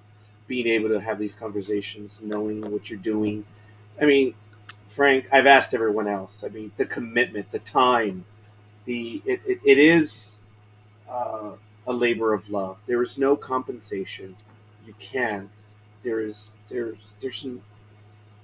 The compensation is Friends. friends. I was going to It's the- say the end product, but I got it wrong. It's the memories, the friends, the companionship. You just can't take that away. You can't take that away. Yeah, the end product is there, but making that end product is probably more fantastic than the actual end product sometimes. The things that happen, sitting around freezing in the sets going, can we get the shoot moving a little faster because it's 14 degrees below zero outside, or it's hotter than heck. This uniform is killing me. But all those things don't matter. At the end of the day, it's an experience that very few have. Yes. And I always say this, to those who are out there and say, geez, I'd like to do that. Do it. Grab one of these. The phones today can do a darn good job out there. They're better than most of what was done 12, 13 years ago. You don't have. A movie was filmed on an iPhone. I'm sure. I forget which one it was, and it was quality. It was unbelievable, and it wasn't one of the 11s right now or anything like that. It was a couple of years ago. Yes, it was done on an iPhone, folks. Vance does all his stuff with an iPhone. All the stuff that he's done. When he started off, one of the things he'll tell you is we had a friend who's saying, oh, well, yeah, I've got this camera and it's got this and that and everything else. And Vance went, okay. Took his iPhone and he started filming. Wow. That's crazy. It is amazing what's able to be done. But I also know that you guys are not using inexpensive items as well. I've seen in some of the production stills, you guys have invested in equipment, and that's the thing. Whereas there's not a lot of money for what you guys do, what you do invest in, it's expensive. There's a lot of money, and the cameras that you guys use. I know that Randy Landers, just by what I see, that is expensive, man. It's not, it's not a $99 camera you can get at Target. Yeah, I know. I have a Canon, a semi-professional in the back, in my back room. Uh-huh. But you know how I film Crossroads, the pilot, with my Logitech cameras? Really? Yeah, because I'm doing a green screen just like this. This is how I did it. Or when I'm at my desk, I set it up off of the computer. I'm reading it off the computer, and I've got everything set up. I didn't use my big camera for that. So you can do it. All you need is this, a good halfway decent. I mean, yeah, you're going to get the people out there that say, well, you need to get your lighting and everything else. Yeah, I want to get good lighting and stuff like that, and good exposures and stuff like that. But remember, we are fan films. We're not trying to be Paramount. We can't be Paramount. You know, we had a big discussion about this last weekend at Trek Atlanta, and I was on a panel with Jonathan Lane and Josh from Avalon and Vance from No Budget, and we had a Greg Trapp. There was quite a few of us on there, and the biggest things that we were discussing is where fan films are today and what people do. Yeah, he's got 108 films. Yeah, we got that. Go ahead. Where we are today. Is this new Kurzman contract going to help us, or is it going to hurt us? And we think that we're going to be getting a little bit more latitude, because right now CBS has got so much going on. You got to remember, in the beginning, when the guidelines came out, they were struggling to get CBS off the ground. So they didn't want a lot of competition. But now that we've been keeping within, everybody makes a little bit, we all break the rules somehow in little ways. But really, CBS hasn't really been on top of any of us. Well, and thank you for that, Frank. I'm glad you mentioned that. We all know why the rules were established, number one. There's only one reason why they were established. Everyone knows it. Okay, number two, it was made clear that they did not want anything related to Discovery. It was implied no fan films should be doing Discovery stuff. That was it. That was the only other order I heard from CBS. In other words, as long as you're doing everything else, we're going to be okay with it. Just don't do Discovery. And of course, there was one or two that did, and now I don't know if they still exist. I think they were threatened. I don't know. They didn't want that competition. I don't know who would want to do Discovery. There were some that tried. That's a little unfair, Frank. In the same manner that you like what you like, other people like Discovery. Oh, I'm not. No, but I mean, I can't. I mean, with such. Well, at that time, I have to admit I was Orville.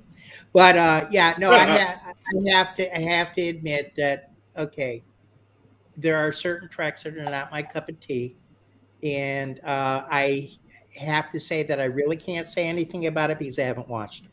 So until I watch them, until I watch them, I can't really give an honest opinion. And I have to hang up the phone with him all the time because he hasn't seen it yet. So. Yeah, no, I mean, to me, I have to be man about it. I have to say, hey, look, from what I've heard, I don't care for it, but I have to watch it to be able to give an honest opinion. And you hadn't given an opinion even up to now. You still haven't. And that's very fair, Frank, because many people have not. It's tough. Don't get me wrong. I mean, folks, it's tough. But I've used this story over and over, and as I've said to other people, they know my my level of aficionado status. They know how much I love this. I mean, look, I wear my badge to work. I wear my badge wherever I go. I've been at restaurants and people have kind of like peeked around me and they said, "Is that the Bluetooth one?" "Oh, no, that's not." But then I whip out the TOS communicator. I said, "This one is." And I have it under my shirt. People don't see it, but I have the communicator. I lost my old Starfleet ID, which was from the 80s and 90s. I don't know where that one went, but I love Star Trek, and I was asked. Oh yeah, well impressive, young man. Well, you know where this comes from?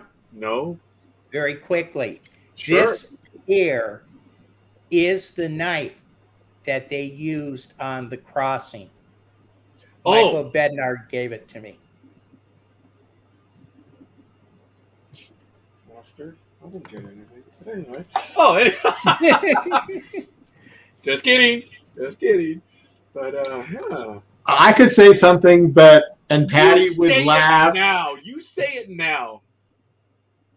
Are Hey, you- Vance, go ahead, Vance. You're more than welcome to join us.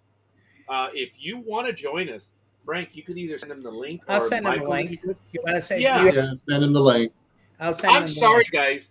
I think Vance wasn't here when I said earlier about the invite to my lower deck stuff and whatever. I didn't say it to tonight or about tonight as well. Hey, folks, you want to join us? Join us. Come on, Patty. You can go ahead and join us. Yeah, she's never gonna do Oh, Patty's coming too. I see. Yeah, she's not. My cousin, she's become wow. Everyone loves her on the network. She watches every program, and it's like, wow, even I don't do that.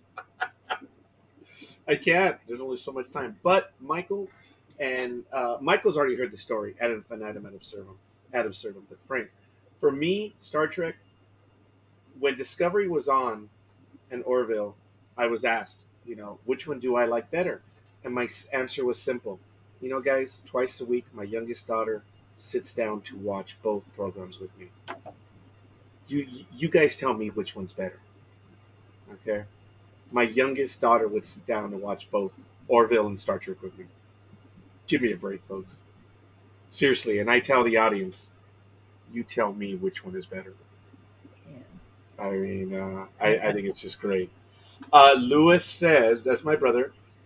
Why am I having problems? Yes, with from my Mirror message? Mirror. Yes, very good, Lewis. Thank you. Should I give him the link?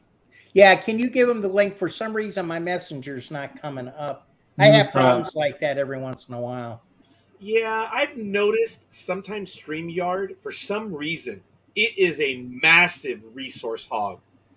And it will cut out other things that have access to video and mic as well. That's all, Frank. You may want to consider that. Other programs that need the mic, or whether you're using it or not, can have difficulty. That's all. Yeah, So- and as I said, it's not opening at all for me, so I can't get him the. Where's the link? Where's the link? It's on its way, Vance. The idea that you're talking about is the one I got. Okay, my brother, when we went to Magic Mountain, Did you get it to him? 70s, Yep. Okay. got me a little like medal. It said Space Cadet on it. I loved that little medal. And then when it was made clear to me when I was in grade school what Space Cadet was, I don't know what happened to the medal. I don't know where it is. Go ahead, Michael. Okay, before Vance comes on, let me ask Frank a question. Where were you when you got that prop? Where was I when I get that prop? Yes. He sent it to me in the mail. Oh, Now he gets it. Ripley, where are you? Why? What? Okay, all right. I need Ripley to go and knock the slats out of the 80s. What? Wait. Okay, what did I miss? Oh, he'll gladly explain in just a moment. Vance is in the green room, or actually, folks, Vance is in the ready room. Let's bring him on. What's up, guys? How are we doing? Vance, thank you for joining us, Vance. We missed all the cues that you wanted in. I'm sorry, man. It's all good, dude. It's all good. You guys were talking about Star Trek and the guideline stuff and all the. I was just like, I was fangirling out. I was like, I want to join. So I'm very happy to be on here. Thank you, guys. Thank you.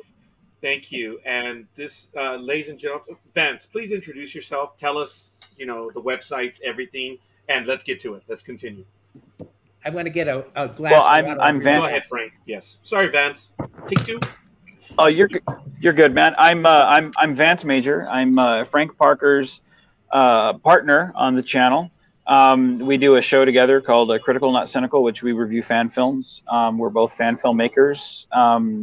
I've known this guy.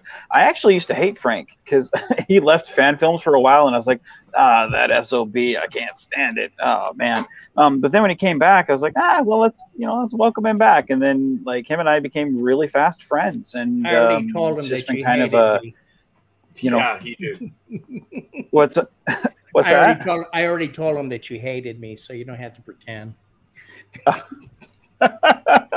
Well, I like to tell the world that I hate you, so that's that's kind of my shtick at this point, But no, we do. We've started quite a few fan films together, I think, at this point. Heck, about half a dozen, I think, at this point. And then we're both doing Crossroads. We've been doing Constar stuff, So I mean, it's we just have a bunch of projects that we're doing together, and we talk quite a bit, So I mean, it's just fan films is kind of our passion. It's kind of our life. So then talking about them, when we're not doing them ourselves, it's kind of a fun hobby. So it's just good time to be alive. So it's so easy to do them. It is an incredible passion, Vance, and what you guys are doing. It's as someone who is a fan who has been able to see what you guys are doing. The only reason why I'm doing something like this is because I couldn't play, so I had to do something to get involved tangentially, and now this exists. I wish I could be involved in what you guys are doing. And yes, I've been told there are productions out here on the West and in Nevada and stuff. That's not the point. I'm doing what I'm doing because if I can help get word out to your productions, then I am a part of it. And that's my Ray Day trade. That's it. And I'm so happy that you're spending time with us here, because what you're doing is a labor of love, because a lot of fans still don't know. You don't earn money. You don't get paid. You can't charge for your product. It's just, and you have to now work by the official rules without getting paid, right, Vance? Oh, okay. You got quiet. Yeah. Well, I understand that such as Starship Excelsior, the audio program, to get listed on IMDb and stuff like that, they had to follow the rules. They had to pay their people, but I believe they would give it back as a donation. Don't quote me on that, but I understand that there had to be rules that they had to follow. So I don't know. And maybe I shouldn't have mentioned that here because I know a lot of fan programs don't do it. But look, you're limited in what you can do now, right? Because of Paramount CBS, the guidelines. Right, Vance? Well, the thing... Oh, okay. I thought we lost you. No. No, it's my internet's really glitchy, so forgive me if I cut anybody off or if I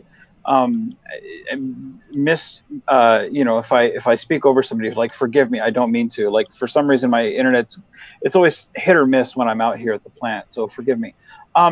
My take on the guidelines is when they first came out, everybody was, they were running around like Chicken Little, the sky is falling, and we thought it was going to be the end all be all. In fact, some guy, I won't name names because, of course that's not that's not the best thing to do. But he actually deleted all of his fan films that he had created off of his computer because he thought CBS was going to come in.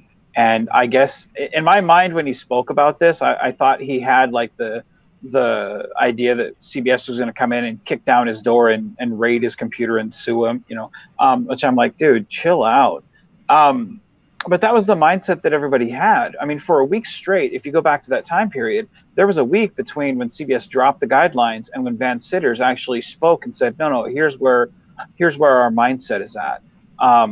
And when you look at the guidelines, they're just that. They're guidelines. They're not laws. So, we use them and apply them where they're applicable. Like, we don't go out to John Delancey and say, hey, be in our fan film, or we don't go out to William Shatner and say, hey, will you be in our fan film? There's no professional actors. So when you watch a film like Frank's or a film like mine, you're not going to mistake it for real Star Trek, or in quotations, real Star Trek. You're never going to mistake a Vance film for Star Trek Discovery. One, because it looks very low budget. Two, because half the time my Starfleet officers are wearing sneakers. But we're simply not on that level. And that's where I think CBS was gunning towards. It wasn't necessarily don't make a Discovery film. It was more of don't be mistaken for professional stuff. Because if you remember Renegades, they had professional Trek actors in there, and same thing with Star Trek Continues or Phase 2, whichever one that were using Star Trek professional actors. So that was kind of what I think CBS was kind of worried about. Yeah. And that's what I think CBS was kind of worried about, because this was the early days of CBS All Access. So I think they did the guidelines is to just say, hey, let's reel it back some, because we can still do $50,000 per 15-minute episodes. But when it boils down to it, we're what, 5 years into the guidelines? Technically, we're not supposed to have a series. But if you look at my films, I have 108 films, which are basically a series. And they've never spoken to me. I use Trek music in my stuff. They never talk to me. I use Trek sounds in there. They never talk to me. And it's all because it's the intent of the law. It's not the letter of the law. And that's what people don't realize. So the people that say the guidelines killed fan films, it's simply not true. Those people, I would say, they've never made a fan film, because CBS they don't really care about us. I don't feel, we're just simply not on their radar.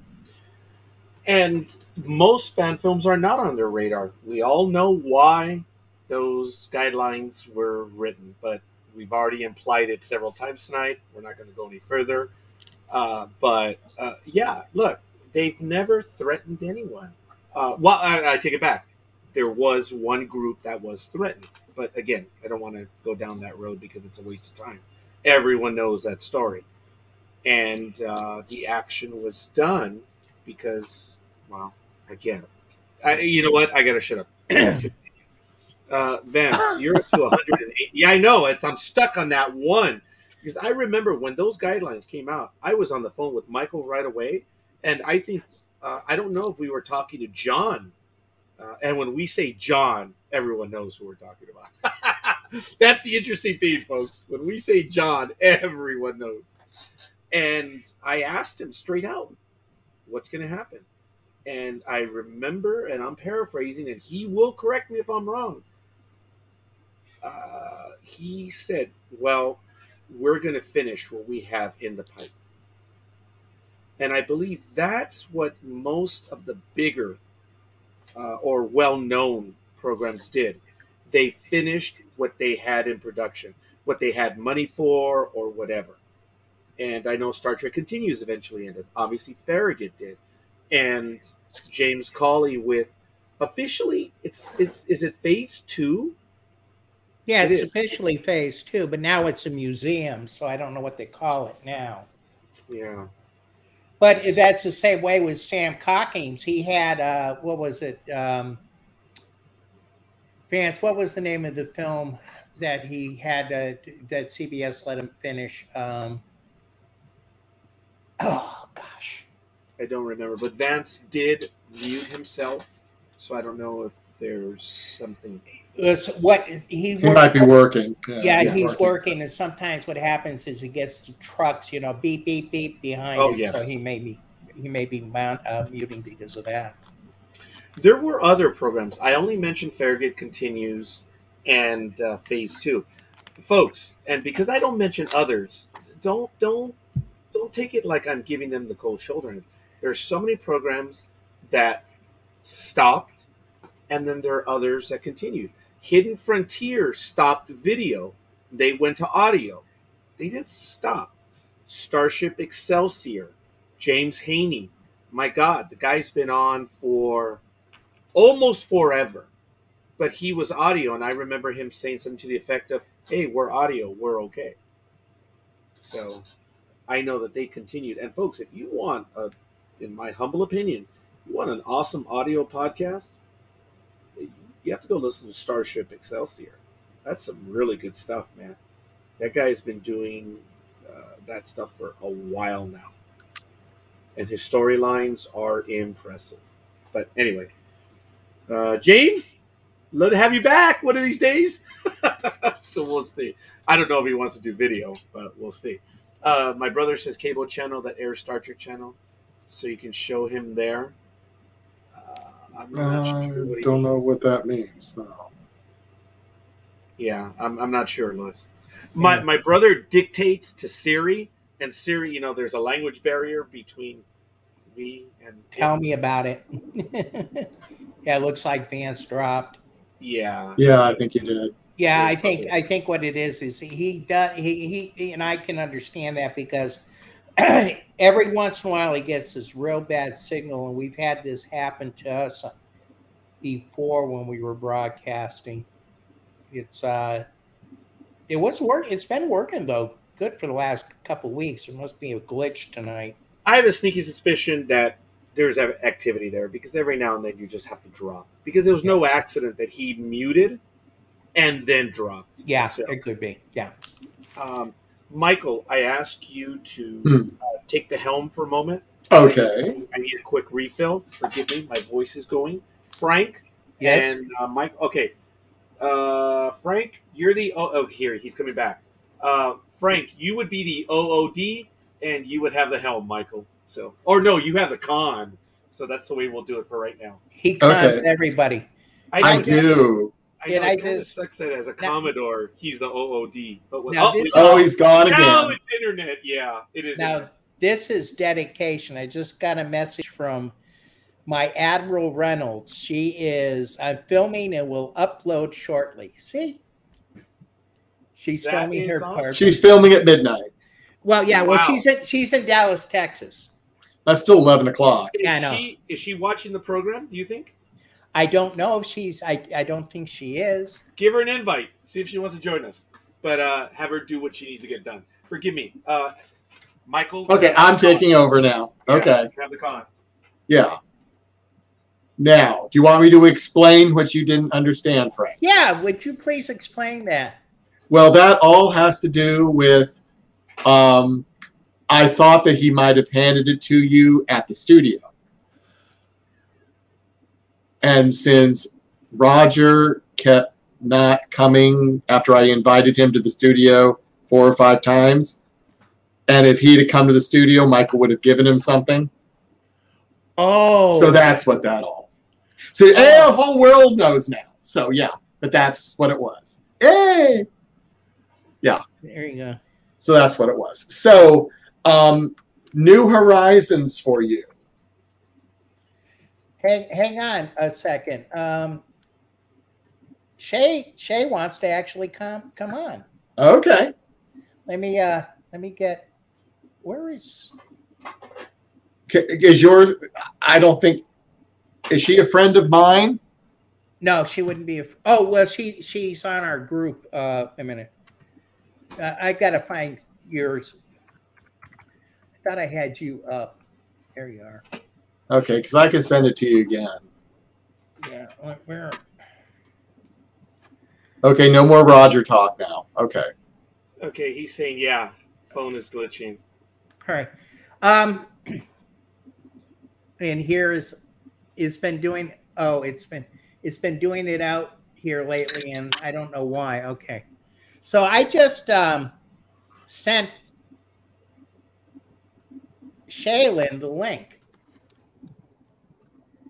She plays Admiral Reynolds, and let's see. Yeah, so hopefully she'll come on. Yeah. Yeah, we know, Patty. We know. What does she say? He's back. Wow. Thank you, Patty. Yeah, but hey, you know, what can you do? Apparently nothing. So we'll No, you just keep rolling. You just That's keep rolling. Wow. Frank, did you have to pay $35 shipping for? Oh, and now entering at the ready room, ladies and gentlemen. Here we go. Frank, would you please invite her aboard? Hi. Hi. Oh, yeah. At least she's wearing it. See, I should And have. in uniform. I told you she was filming. This is dedication. Yes. And then there's her green screen. Yeah. Yes. This is Shaylin, and Shaylin is plays Admiral Reynolds, Hi. and she is. Look at that. She's actually filming. Is that your? What is that string over you? Oh, this That's is my her. microphone. Oh, yeah, it's your microphone. the- I yeah. just realized that. Yeah. So we've been discussing Crossroads and stuff, and why don't you tell us how you got involved? Well, actually, Frank, we worked together at Bank of America, and he was like, "Hey, do you like Star Wars?" And I'm like, "Sure, I do. I watch it. I've been watching it since I was young." So he was like, "Hey, you want to come aboard and be a part?" And I'm like, "Sure." You know, it's out of my comfort zone, but it's something that I like. So it turned out great. So now I'm addicted. Well, folks, for everyone watching and who has not seen the episode right now, she has a significant role in the episode Crossroads Project Gemini. Yes. And this is your first ever fan production or even official Yes. production? Yes. Yeah. This is Were my you nervous? first. Yes, I was very nervous, and I just thought it was for fun. So when Frank was like, "No, I'm showing it," I'm like, "Oh my God." So this time around, I have to be more professional and ready. So I wasn't ready at the beginning. So now I'm really dedicated. Well, So he didn't does tell it you show? the truth. Right. He misled you. Yes. So now I Mhm. know. I'm like, okay, I definitely have to get in the lab and start studying and being a little bit more better than I was the first time. Well, I don't think you did too badly last time. And I think the only things that we had on that particular film was your use of green screens, because you didn't have a green screen at that time. Right. So I'm excited to see how that's going to come out, because I can see it behind you right now. So Yes, and it looks great on the computer too. So it's really, the light is a whole lot better. We were struggling with darkness. you know, guys, Dan says hi. yeah, based on what I saw on the episode, the only time that I thought that there was maybe an issue is when you moved your arms, and part of the gold when it's the chroma key. Mhm. That's nothing. Oh, yeah. That's that's nothing. That That's is very good. nothing, folks. Mm-mm. I mean, I looked at it, I was like, oh, chroma key. I kind of chuckled, but it didn't take away from the performance or anything that you were doing. It was cool. Being a fan, I thought your role was really cool. That's why when Frank said, oh, yeah, she's filming right now. I said, Yes, Patty, we're going to give Yeah. bring spoilers. her aboard. And wow, it was fast. My cousin already says hi. So by the way, where are you in the world? Because my cousin and we're out here in California. Where are you at? I'm in Seagoville, Texas, right outside of Dallas, Texas, like 22 miles out of Dallas, Texas. As a matter of fact, Frank did say that. But my cousin does say no spoilers, so she is going to be checking out the episode, which is really cool. Oh, great. And then Vance, who's having internet issues, did say add a big part in an upcoming film. Yes, which he's filming right now. So what you doing? What are you able to reveal? Michael. Frank, thank you. No. What are you able to reveal? Oh, and my brother Lewis. Oh, I just got slapped. He's also out here on the West Coast. Yes. See, we have three people on watching us right now. One is one of our producers, and the other two are his relatives. Oh no, we've actually had a few more than that, which is really cool. But they are committed. Oh, no spoilers. Okay, seriously, I know you could say something, but obviously don't reveal it because it's not fair to the audience. She's an admiral. Okay. Yeah. Is this a recurring role? Yes. Okay, cool. See? So is there a non-disclosure agreement here, Frank? I didn't sign one. I was going to say, we don't do NDAs. All right. That's right. That is cool. So look, even my brother is saying, yeah, no spoilers. So that is cool. Yeah, no, as a matter of fact, in this particular episode that we are filming, I will. Oh, she slammed you again. Blood means nothing. Apparently. Anyways, what's the exciting thing about this vignette is I will reveal this. Well, I already told you Roy was in this, that Roy is going to be in this, but the other person that we are in this particular small vignette is Joshua Irving from Avalon. Really? Yes. That is cool. As I said, I've been a couple things. I have been in vignettes with George Kyan, which we haven't released yet. It's going to be called The Pretender. All of us are all kind of working into each other's fans' films. Yes. Holly Tanner, Jennifer Nash was in one of the ones with Vance and I called Running Up That Hill. That's what introduced her character before we got to the pilot. I would be sure that sometime down the line, the rest of my cast will show up in different things here and there as we progress. Well, I do want to say it again, and I don't want to ambush anyone, but we would love to do premieres on this network, and then we could have cast show up afterward. It would really be fun. We've debuted several episodes. We did 2 audio programs, and I think we did a video program. But for those of you that know Temporal Investigations, the audio program, it was a thrill. That episode debuted. And Michael, we had another one debut, did we not? We did. I can't remember which one it was. Oh, yeah, there have been so many. There have been so many. I'm sorry. Was it Ranger? I don't think so. I don't think it was Ranger, no. No, I just can't remember. No, Patty. I wasn't talking to you on that one, Patty. But anyway, my cousin, she's crazy, and my brother is here as well. You guys saw him over there, Lewis. And I think they deliberately get on my nerves. That's why I don't put my name Roger Noriega, because they misspell it deliberately. Oh, is that what it is? That's why it's always Admiral Noriega.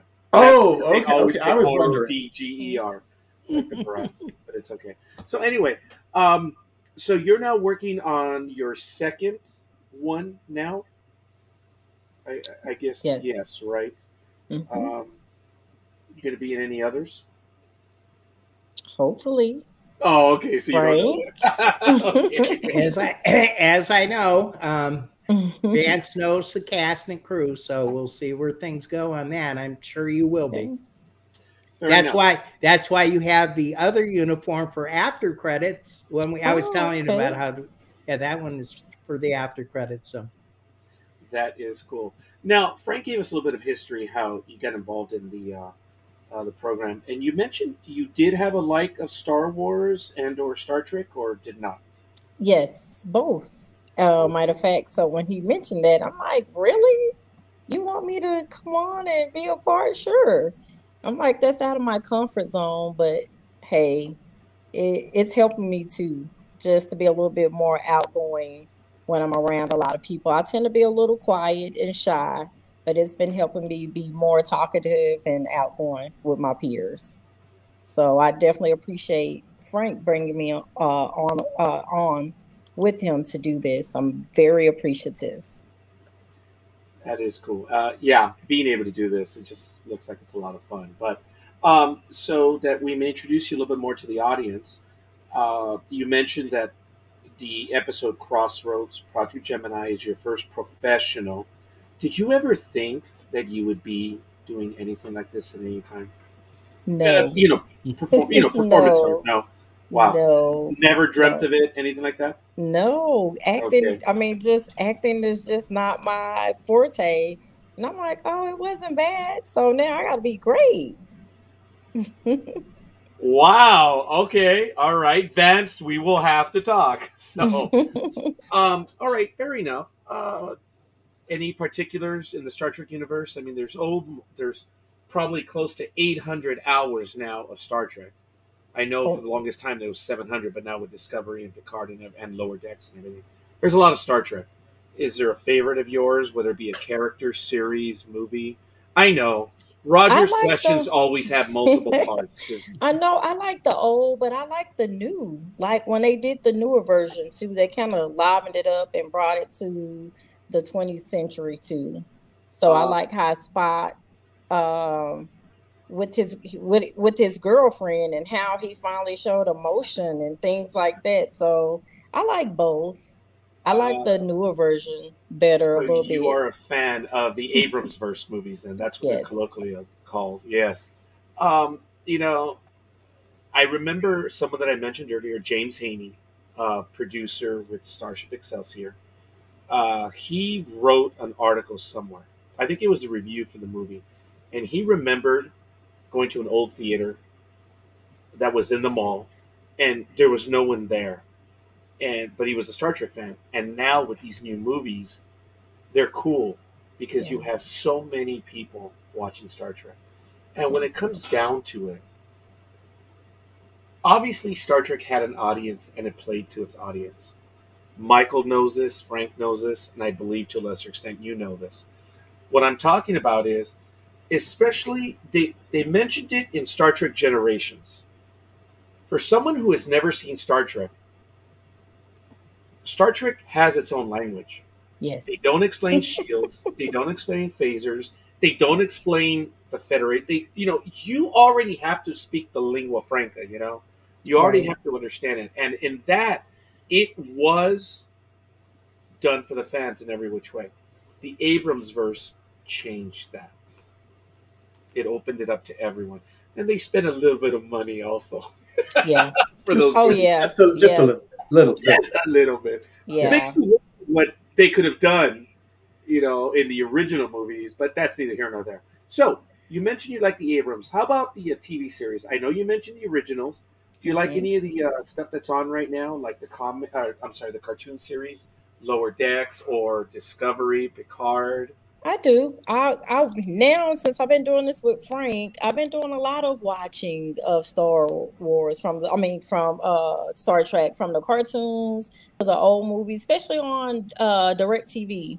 They have a channel that plays Star Trek all day. So I'll go back and look and I'll be like, oh my God, okay. Like you stated, they could have spent a little bit more money on the production. Because when you look and it's like, oh my God, I didn't realize it was like this. Or even the open credits. It's like, okay, they didn't spend a lot of money, but they had a lot of great actors. And there's some actors I didn't realize that was in Star Trek at the beginning. So I'm Yeah, like, there oh was a wow. lot of Yeah. famous people came out of that. Yeah, they got their starts with Yeah, Star Yeah. Trek. Joan, Yes. Joan Collins is one that comes to Oh yeah. mind. Mm-hmm. Really? That was her debut episode? Yeah, Joan Collins was a I don't think she had done much before that. no, she Wow. hadn't. Yeah. No. I don't think so. And Yeah, to so- this day, one of the most priceless roles ever. Yeah. Joan Yeah, Collins. Wow. I would just, you were talking about Technobabble before. Have you seen the latest Avalon? This was shot a couple years ago, and he released it. It's called FTL Nano Encabulator. No, I'm gonna have to check it out. Yeah, I'm behind in watching some of them as It, well. it's a short. I promote it because I always promote Avalon and things like that, and Potemkin when I can. But it's the character is the engineer Archer, and she is just sitting there and she's going through this new whatever. And it's all technobabble the whole way through. It's hilarious. You got to watch it. It's about 10, 15 minutes. It's I will have to watch it then. Right now, actually, I think it was 3 years ago, I started a rewatch. And I'm going to watch every episode all the way through. Because now there's a few that I've seen out of order, but I'm going to go through broadcast order. So I began, I think it was in 2019. And, my cousin sent me a message. I ignored her. And I'm sure she's making fun of me right now. I started Star Trek. Let me see. Forgive me. Let me get to it real quick. CBS All Access. Oh, no, that's my code for it. Here it is. I started on January 1st, 2019. So I have a list of every episode and when I watch them now. And I'm at Operation Annihilate.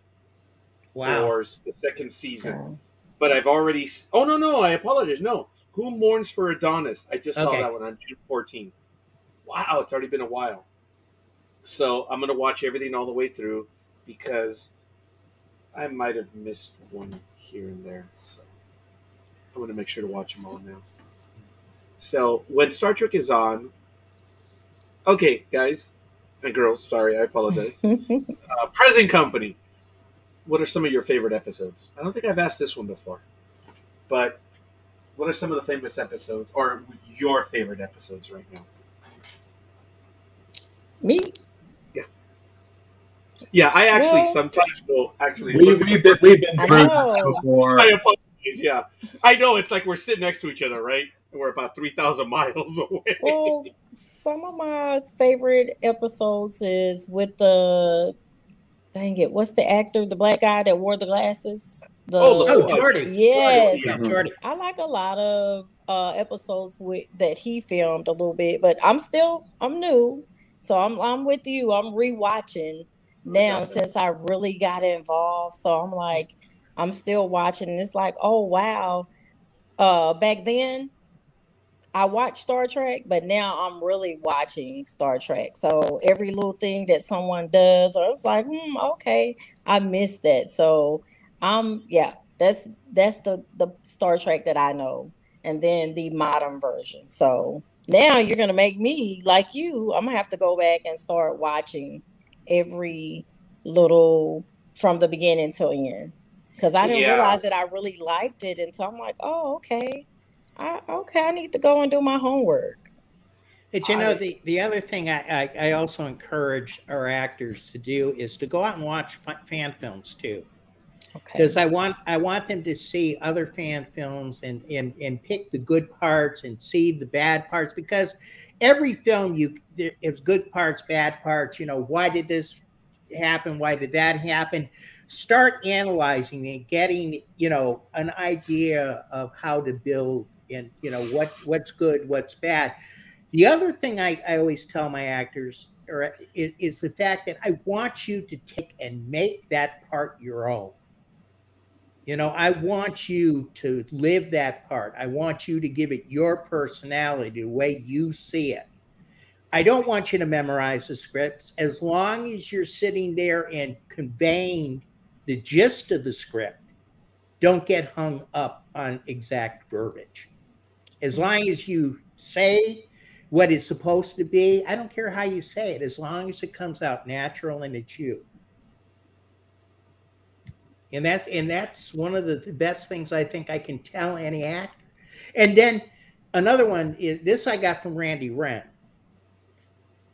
Pause, you know, 1, then 2, then 3 when you're delivering lines. Don't try to, you know, deliver them all at once. You know, take short pauses in long things like that and just, you know, convey and put your emphasis behind that.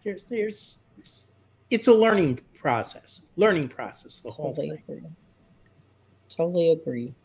Frank, did you ever think you would be doing this? Did I ever think I'd be doing this? Yeah. No, I was playing my guitar, having fun. Now, the other gentleman that's over here, Michael, I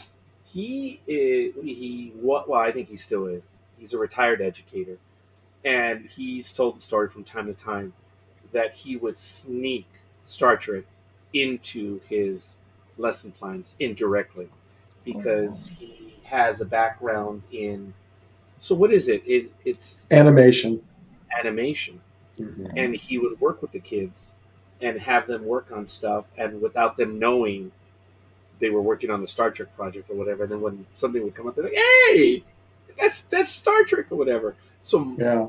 Michael was already assimilating the poor souls, which I think was great. Yeah, But yeah. he- Before JJ started his films, this was But- before that.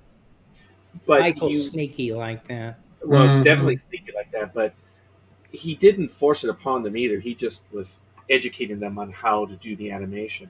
And Michael has been doing animation. Well, gee, Michael, for how long? Oh, Yeah. long time. Yeah. Long time. Wow. Shay, if you want to know who to blame for me getting involved with this, look straight up above you. Okay.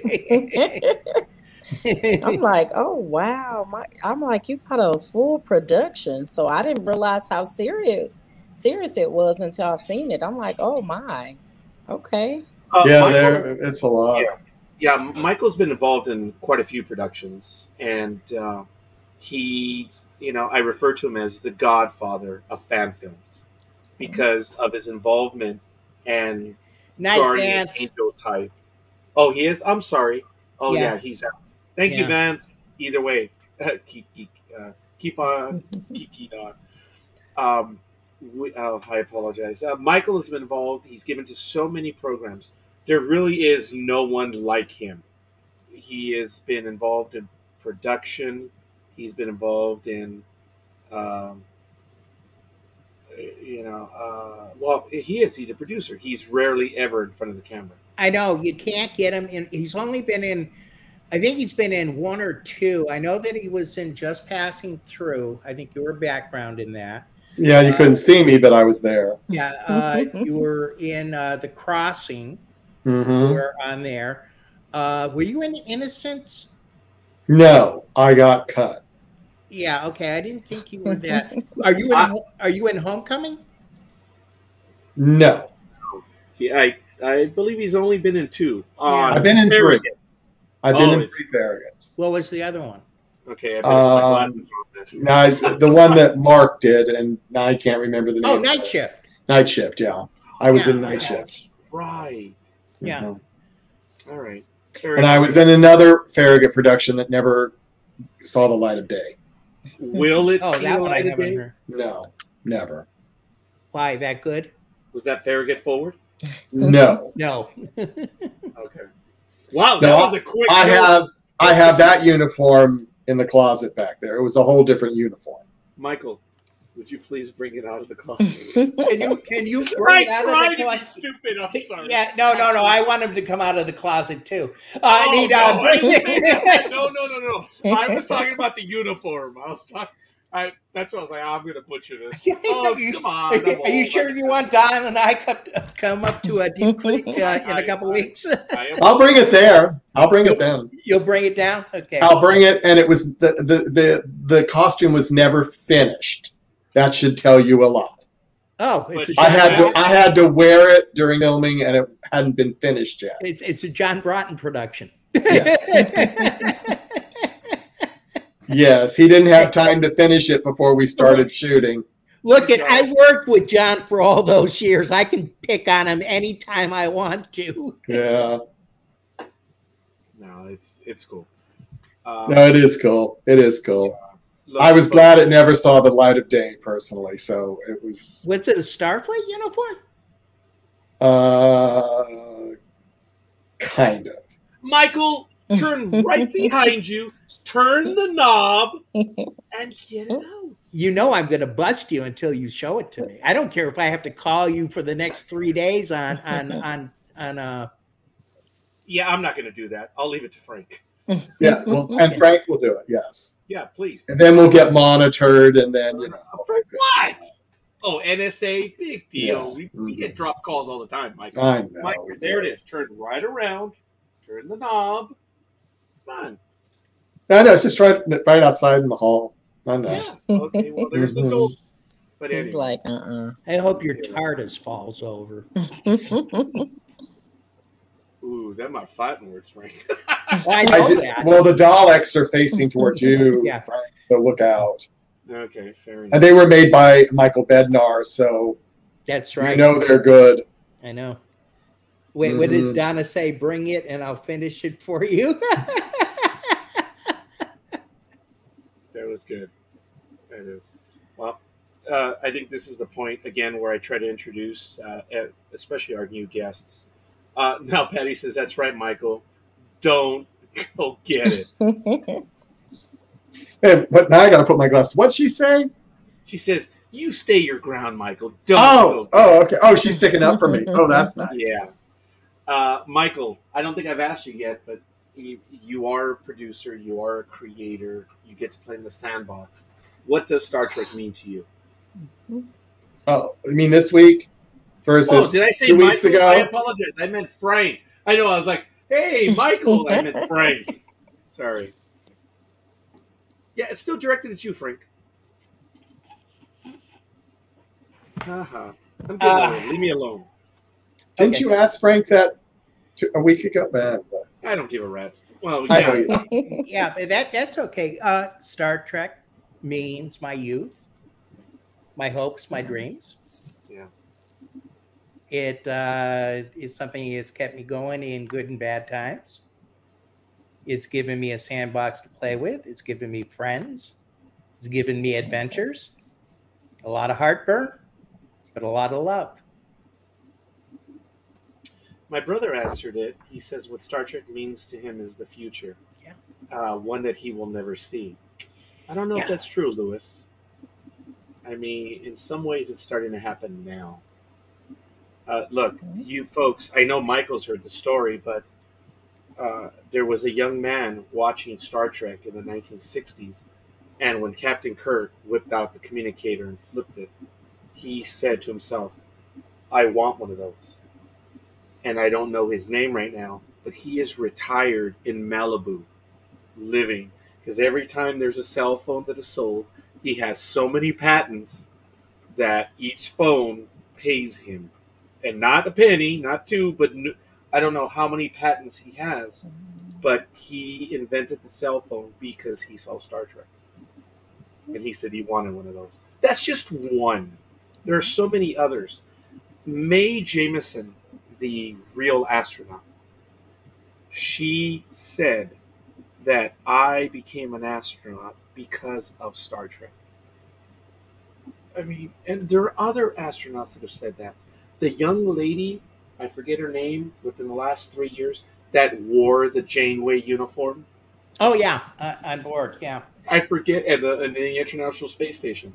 Wow. and she was on also on an episode of Next Gen too. I think is the one I'm thinking of. You got me on that one because I I know think- Mae Jemison she was a transporter chief. Oh, maybe that's who I'm thinking of then. Okay, no, this is within the last 2-3 years that she had the Janeway uniform on, which was absolutely awesome.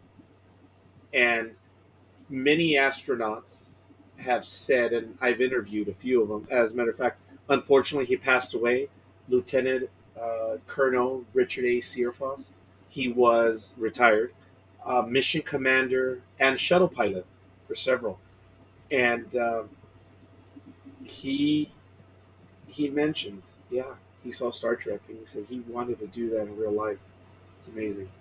And well, here's a question. I mean, take a look at Nichelle Nichols and all the young black women that she pushed forward into science and things like that. Right. Oh my goodness. Was it called I forget the program, but if you've read her autobiography, which I have, And she LeVar talked about Burton with Reading Rainbow. Yep. she Yes. talked about having a contract with NASA. Mm-hmm. They wanted her to be involved, and she says, "Okay, am I going to be involved name only, or am I going to be involved really?" And they said, "We were hoping you would be involved really." They signed a deal, and she went out promoting NASA, and she did get recruits that eventually entered the program. I mean, wow. I mean, obviously it was directed at women, which it was easy. It was the vast majority were men. And they got female recruits. But outside of that, just by her role. You know, Star Trek in the 1960s was way ahead of the curve. Maybe they were the first, but it doesn't matter. The future that Star Trek had was, some people will say it was utopian, some people will not.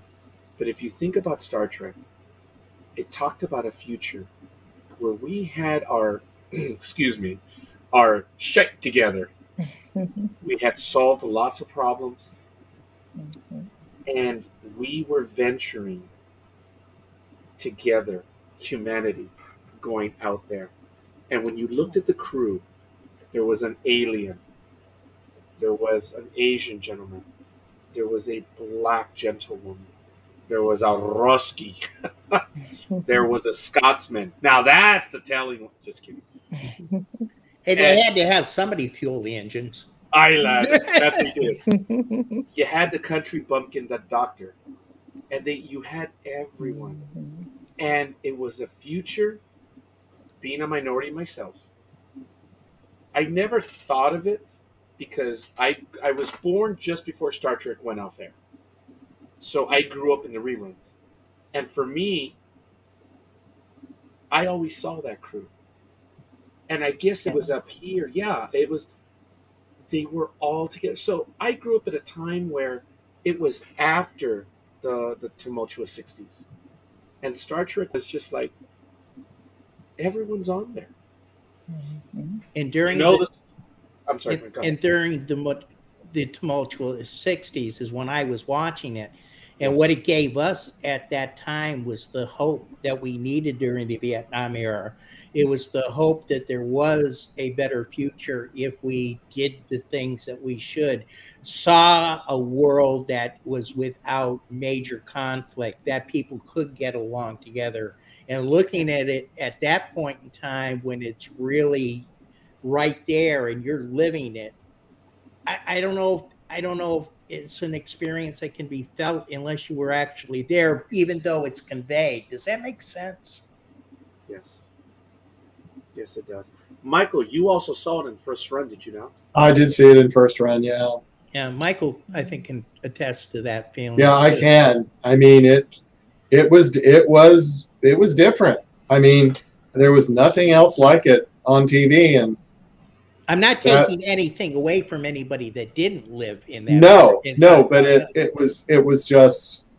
I mean, I had to, we only had one TV, and there were three of us, and I had to fight to get to see Star Trek because I was the only one that wanted to see Star Trek. And I did. I conceded on other shows that I had to watch. So See, I think it's kind of cool that I was born a few days before Star Trek went off air, and then my oldest daughter was born, in 94. She was born a day after my birthday in 94, a few days before the Next Generation went off Next Gen went off, yeah. Yeah, it's interesting. That's cool. mhm. And thank God both of my daughters haven't done it, but they could conceivably, and I don't mean to use the word conceivably, but they could, it's about the same time, but it's a kind of neat little connection. But I don't remember watching the original, but one of my earliest memories is being at Children's Hospital because I got sick when we went to Mexico. I drank the water. I really did, and I got sick. I was at Children's Hospital. One of my earliest memories is telling my mother, "No, Star Trek is on right now. It's on this channel." And I was 4 or 5.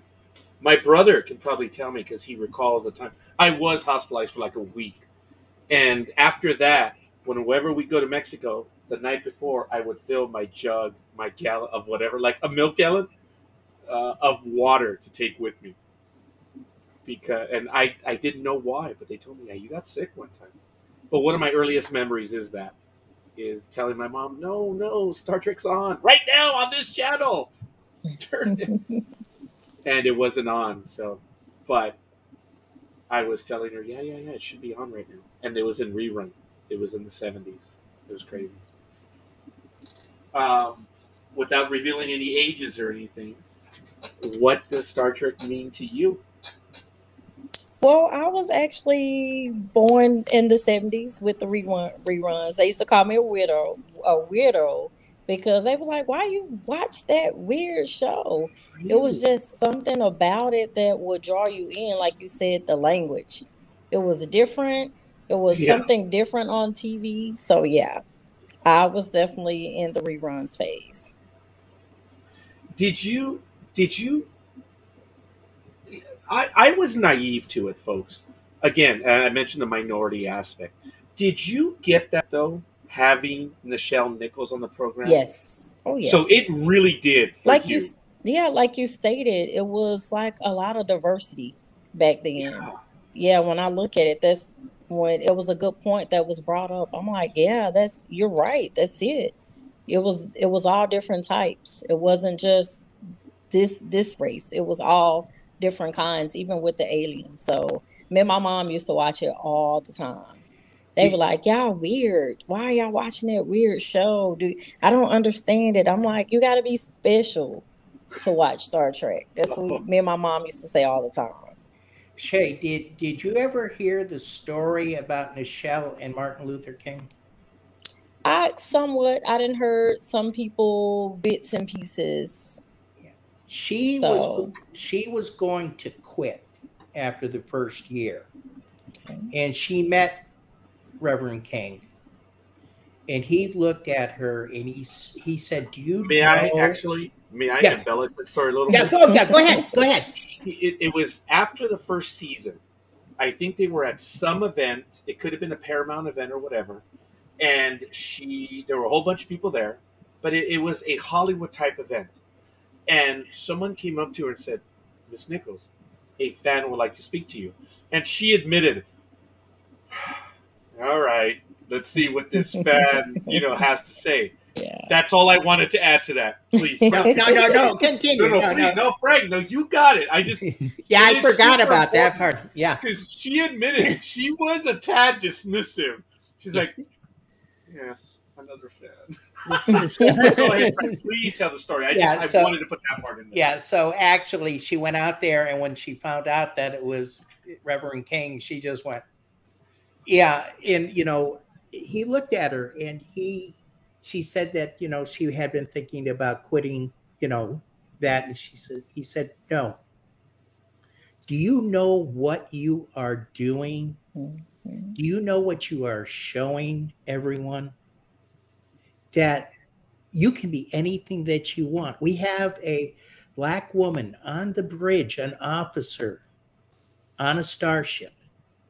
Do you know how many young Black ladies or Black women you are affecting right now?" And that's why she stayed. Oh, wow. George Takei, Asian, officer, Nichelle Nichols, Black, woman, and an officer. Yes. Wow. Yeah. And he said, "You realize the door's been open. They can never close it.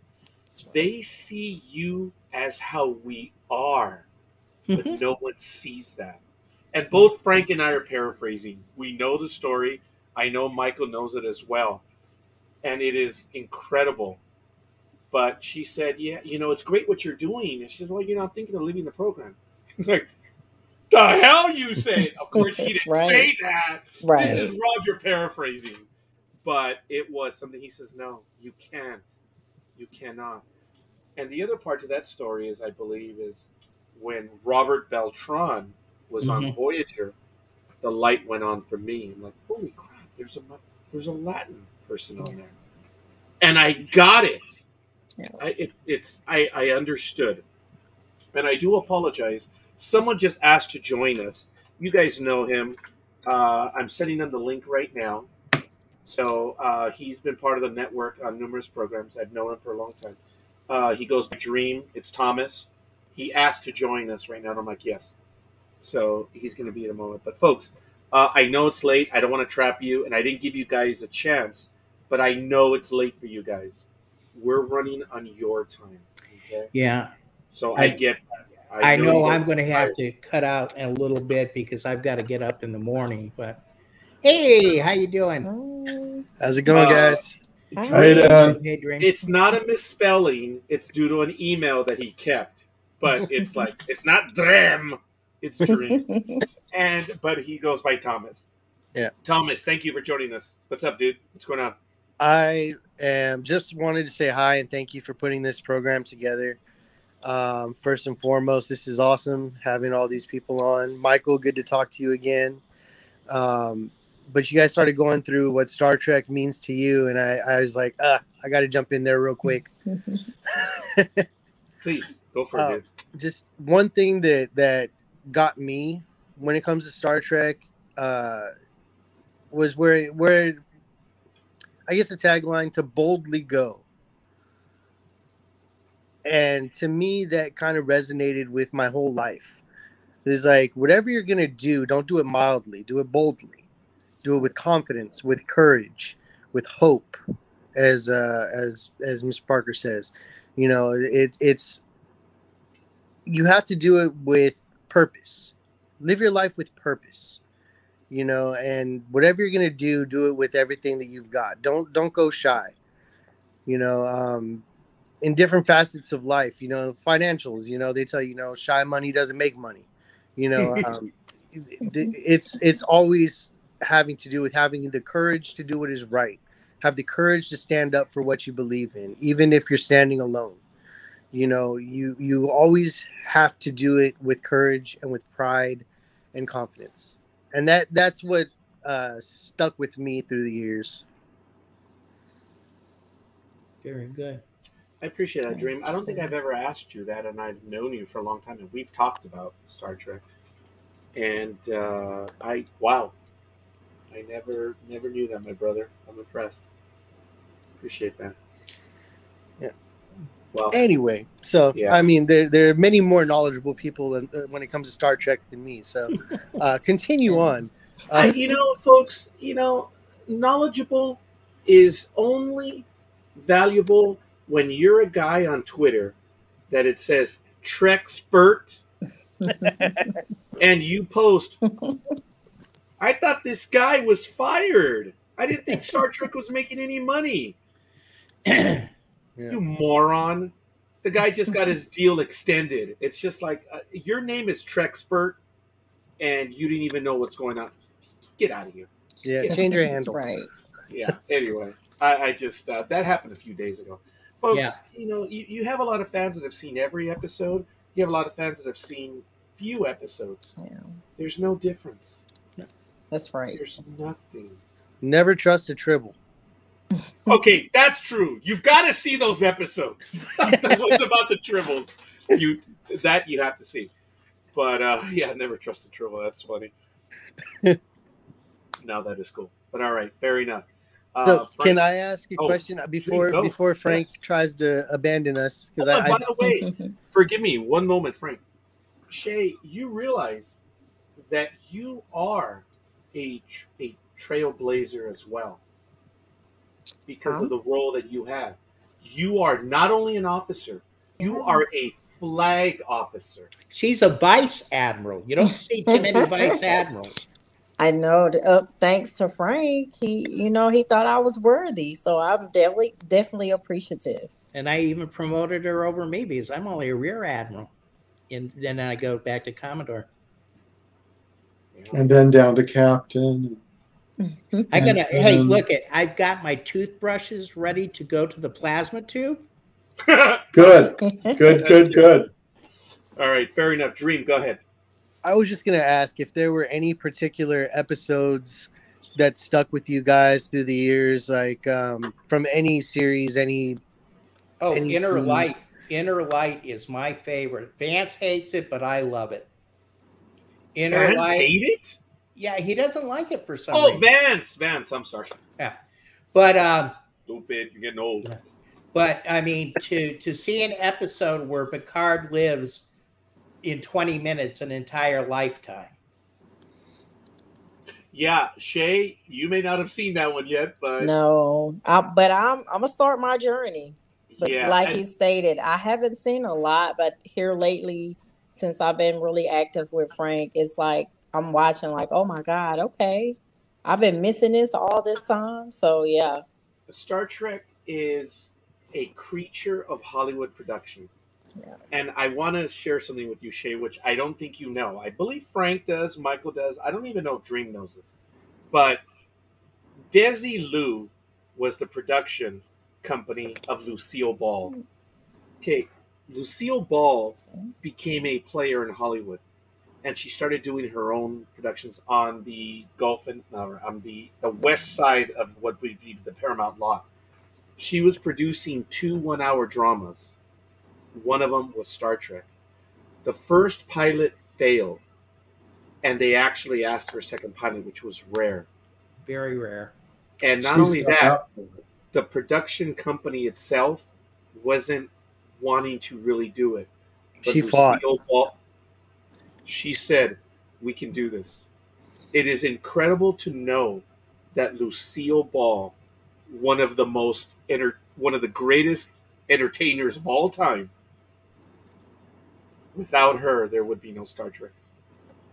That's crazy. It is unbelievable. Mm-hmm. And there is an episode in Enterprise which will bring tears to my eyes. Carbon Creek. When Mestral says, Lucy is on tonight. A Vulcan wanting to watch Lucy.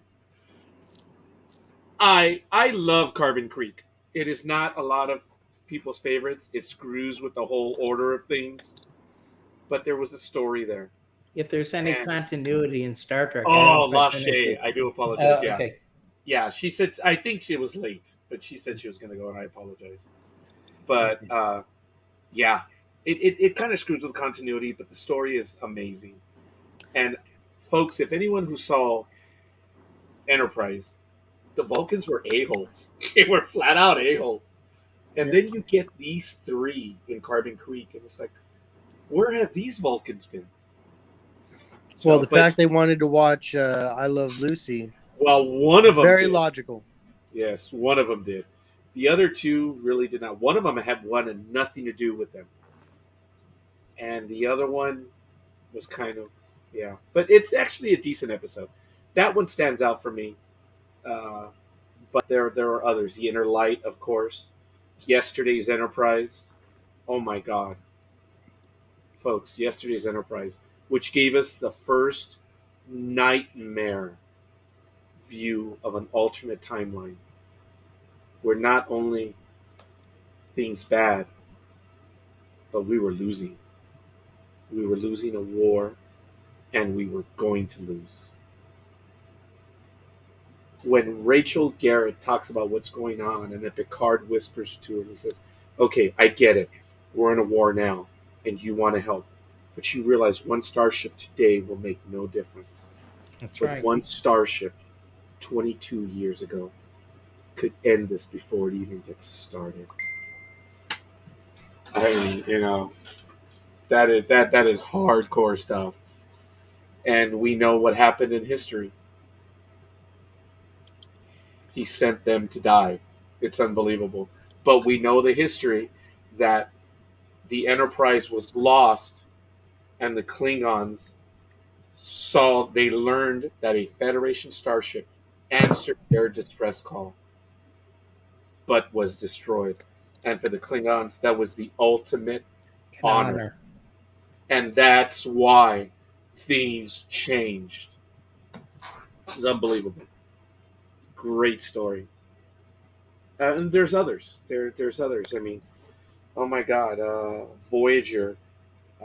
They had one where the Doctor has a family.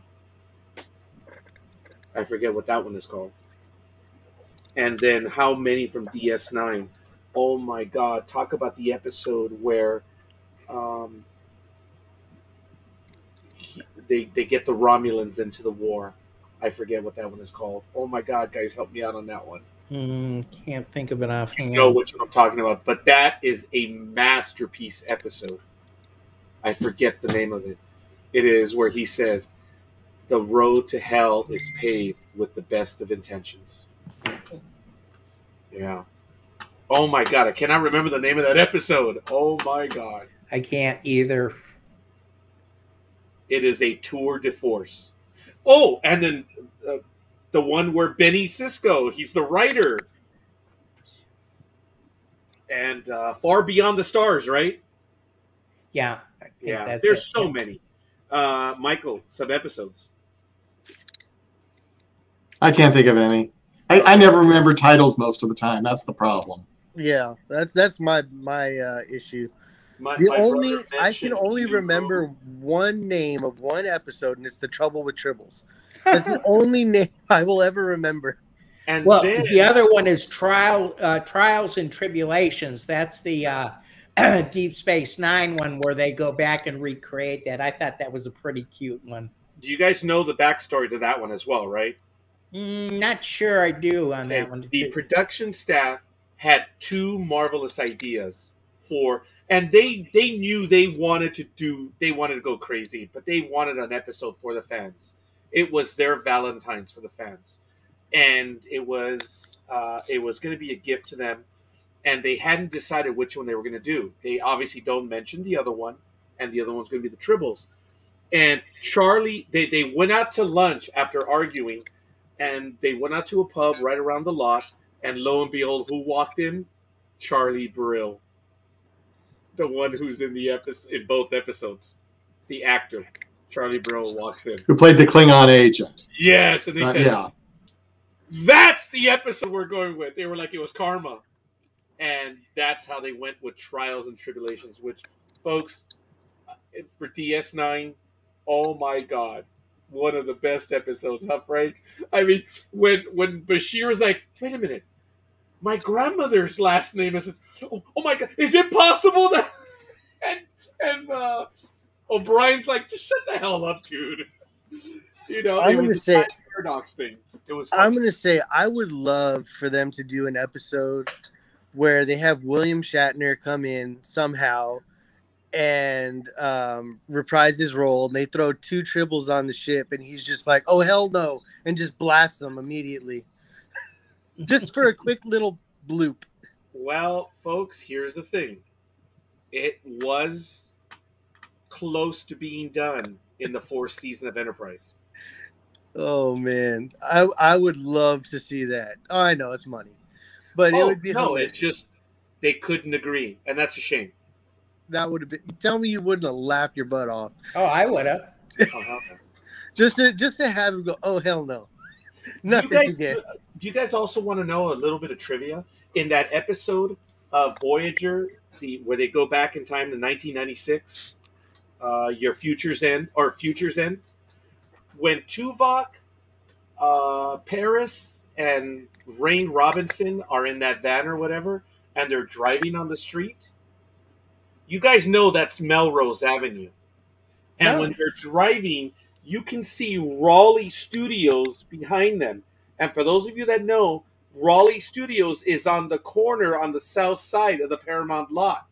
So they were doing guerrilla filming. So when they're driving and you see Raleigh Studios, Paramount Pictures is to their right, our left, looking at it. Look it up on Google, folks. You can see Raleigh Studios on the corner, and you can see it clearly, briefly. Huh.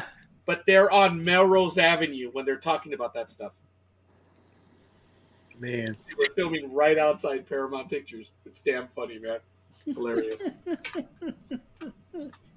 But anyway, just a tiny bit of trivia. Yes, Yeah. I read a lot. Oh, tiny bit of trivia for you, Admiral Noriega. I know it doesn't have to do with Star Trek, but in American Horror Stories on whatchamacallit, on Hulu, the new one that's been out, Cerritos Mall was used for the filming of one of the I'm sorry. episodes. Yes. And funny enough, this happened while I was in California because we saw the Did setup. you get in it again? Dude, Uh, this guy has been on so many programs. I didn't get in on it, but it was hilarious because we were there and they were tearing down because it was supposed to be filmed during Christmas time, like the movie was set during Christmas time Of for the course. show, and they were still tearing down Christmas decorations, and my wife and I and the kids are walking through the mall, and we're just like, this is May. Why is there Christmas decorations up? We're just trying to return some products and that we had purchased, and we're seeing Christmas trees and this and that and the other thing going on, and it was only in the one wing where they were filming, and it was freaking hilarious. And Danny Trejo's in that episode. You have one of the guys from Glee. You got a couple other people in there, but I just thought it was hilarious that Cerritos Mall, which is one of the malls in our little area that I used to live in, and Roger used to live nearby. It was in the filming of one of the episodes. So Wow. I'll have to talk to you about that off screen later. All right. Yeah. That is really cool. All right, Frank, I know that you're really short on time, but we're Yeah. on your time. So yeah, I think I should be closing out in the next few minutes. I have enjoyed being on here, and anytime you'd like me to come back, I certainly would love to. Yes. every Monday. Oh, that would make my job much easier. Yeah, right? Oh, I am so sorry, Michael. Actually, I found the spot. I found in my office. I found this spot where I have to point, which is right to Michael. I was like, oh, It So when I is. turned around, like, okay, I homed in on the spot in my office, so I've got the angle right. There. Yeah, I'll move next time. So Yeah, You're nice gonna spot. start labeling different spots in your office just with like little post-its. Be like, Michael, so you know where to point to where.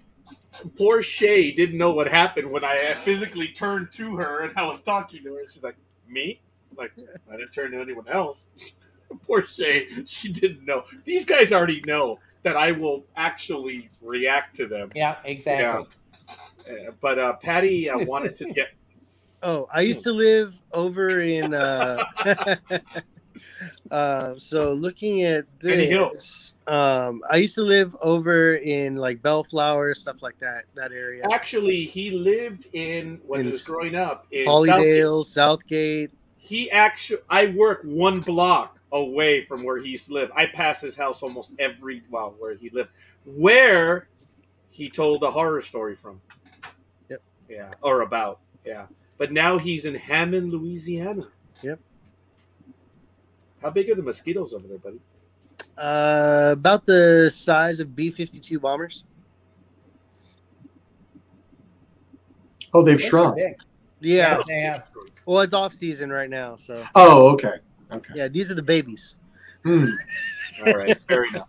Well, Frank, You live in a last place thoughts? where the mosquitoes can pick up a bat and beat you. Yes. Yes, I can. And I apologize, folks. I know we really did go off topic near the very end. But it was talking about Star Trek. It's fun. Our love. It's always good. when I come on. Every It's time I always come good. on, the train goes off the rails. Oh no! You actually keep it moving forward. I'm the one that All good. derails. All good, Roger. All good. All good things come to an end. Okay. Come to those who wait. Oh, that's even better. Yes. But last thoughts, Frank. What else did you want to share with us? Talk about real quick. I'm looking forward to entertaining you more. Yes, your programs are a lot of fun, Frank. The work that you do, and when I say you, I mean everyone involved with you. You can't do it without a good team. Yeah, good people. and I'm very proud of everybody that I work with. And there's a lot of love, a lot of respect. And, that's one of the things I like about a lot of fan productions. You're more of a family than you are a production team. Yeah. Together, everyone achieves more. Exactly. Team. And since you don't have to deal with union rules, I can pick up a light if I want to.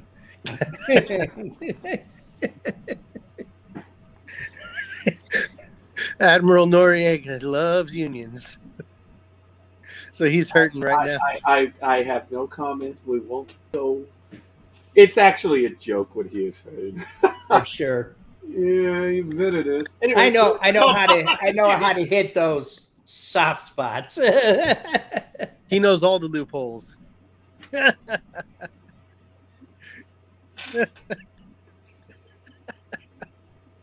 good. We're good. This is my tension ball, or whatever you want to call it. So I guess I won't be invited back. Huh? No, you will definitely be invited back. Frank, you have an open invitation. You do. You're more than welcome. Like I said, we would love to have you guys back. I know I'm being a jerk by pinning you down on that by saying, "Oh, hi Shay." Hey, We're still here. Hey, there she is. So I had to log in through my computer. I'm like, oh my gosh. Yeah, I was going to say If you she's have to go to the readjusted. bathroom, just say you gotta go. It's okay. I gotta go. No. She Oh, I'm readjusted her green screen, so. No, I got on my lap. I was on my phone, so I'm on my desktop. Oh, okay. Oh, I'm on my phone. I can't do the desktop thing. Yeah, so I got on my Mac. Oh, fancy. Well, welcome back. And what do I get from my cousin? What did you miss? Absolutely nothing, Shay. I'm Who's like, a jerk? what I missed? Oh, Yeah. It's funny. My cousin is anyway. It's all good. We were really getting into the hardcore Star Trek stuff. Yeah, we really were. So I do apologize. I think we got a little emotional too. Sorry, Shay. well, I will give you an opportunity to answer if there's any episodes that really stuck out for you or anything that We kind of did. We did that already. Yeah, we actually did ask her earlier. Okay. I'm Yeah. still new and watching, so it's Well, where am I? Is it on Netflix? I'm not sure if it's on Netflix or Hulu, where I am just right there starting to watch everything. And I'm surprisingly not watching it on Paramount Plus. But yes, Michael. That was one of Dream's friends that was coming to get me. Oh, we were talking about the mosquitoes because Dream is outdoors. He's on his front porch right now. He's in Hammond, Louisiana. And I asked him, how are the mosquitoes? Because there's a few in here, and I'm unhappy about it. But, yeah. the secret to dealing with mosquitoes is a good whiskey. Not that they don't bite you, but you just don't care. That's right. I didn't think about that. That's pretty good. Yeah, I get bit regularly. But there's an old movie with, it's called Love at First Bite. I think the older folk have seen it with, what's his face? That actor. I don't remember. Anyway, he's like, he's a vampire, right? And he's out trying to get a hit somewhere. And he comes up to this one poor transient who's a drunk. And he bites him. And in the morning, he's trying to get out of the coffin. What the hell was that man drinking? So right now, when you mentioned the mosquitoes and the liquor, I remembered that from Love at First Bite. Yep. Hamilton. Oh, what's his name? I think that's his last. George. George Hamilton. There Hamilton. it is, George Hamilton. He's a funny guy. I think he's still alive. But anyway, all right, fair enough. Well, Shay, you've been promoted, so your answer going forward should always just be whatever episode I'm in Okay. is my favorite one. I know, right? Promote yourself. Yes. Oh, yeah. So she's a vice admiral. So what's the next rank, Frank? Admiral. Fair enough. So I can be like, hey. Oh, you can already be like, hey, you're let's put it this way. Almost 50 years in Civil Air Patrol. I'm a lieutenant colonel. I know ranks on all on all services. I would just be in the galley myself. I'm just the cook. Yeah. And I would be the digital paper pusher. I would be Radar from MASH. Yeah, that is my role. That is my real role. We know that NCOs actually do the work. Yeah. Yeah, my brother said, yeah, he also did the movie The Gay Blade. Yeah. Oh, yes. It's funny. We're talking old movies with George Hamilton. Yankees beat the Royals. Sorry. Oh, they did? Because they lost yesterday. 8-6.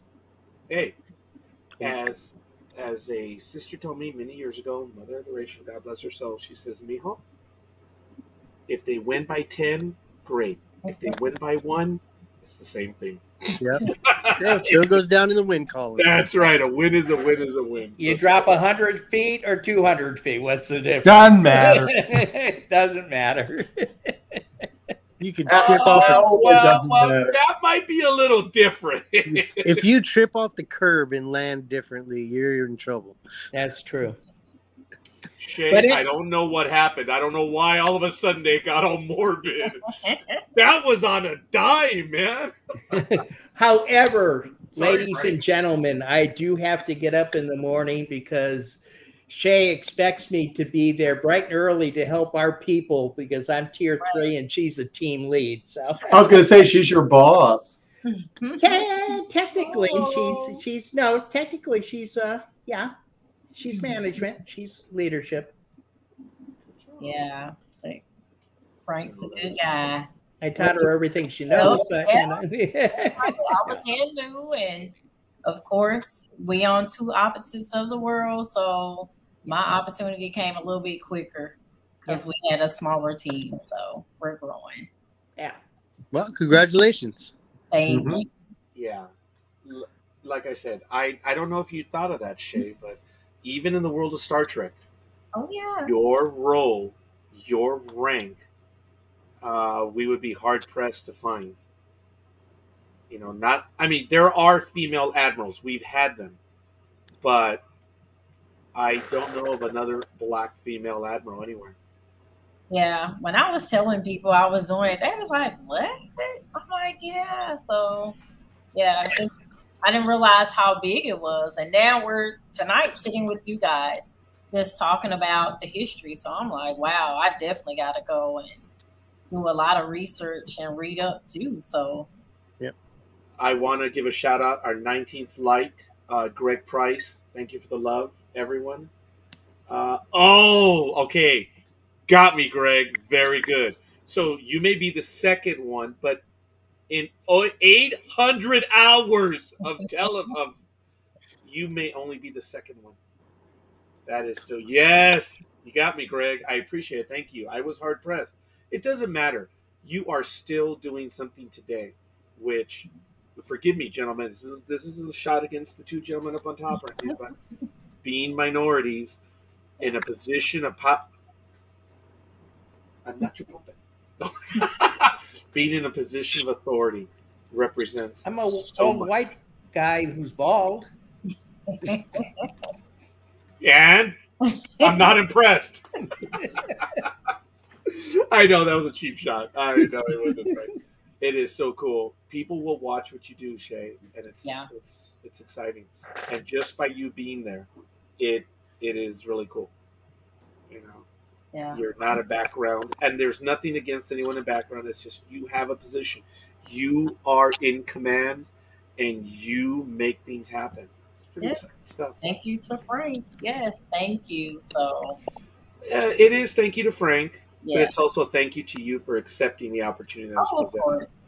Hell yeah. So, I'm excited about the next episode and how it comes out and what you guys are going to think about it. So.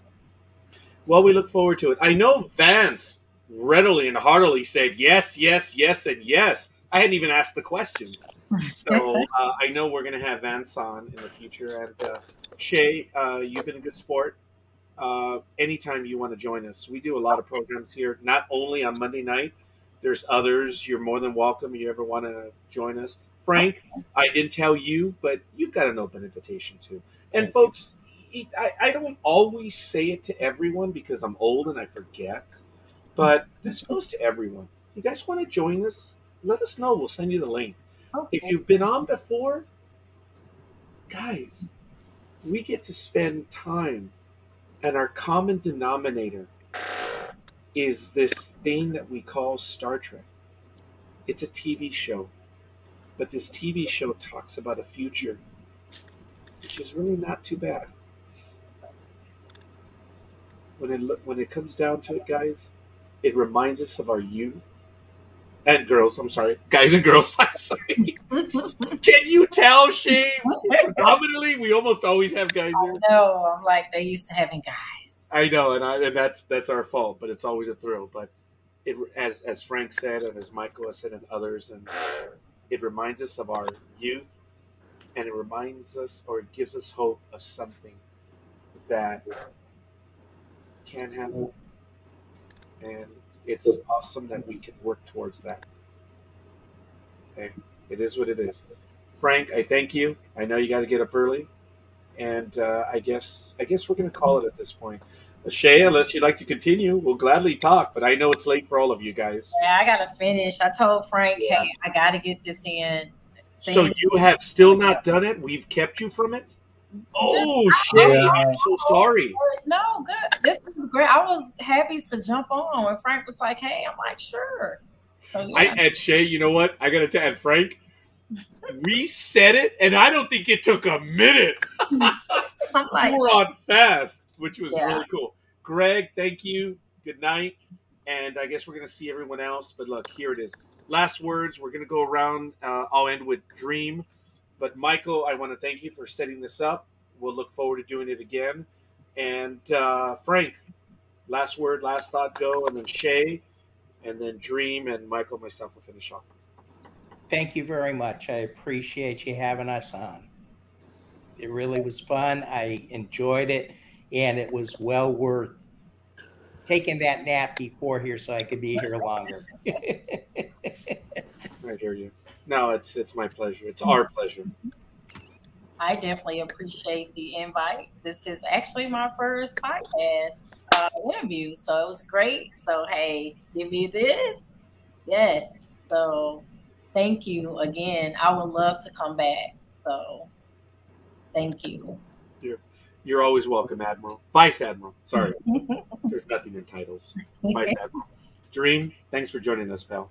Oh, for sure.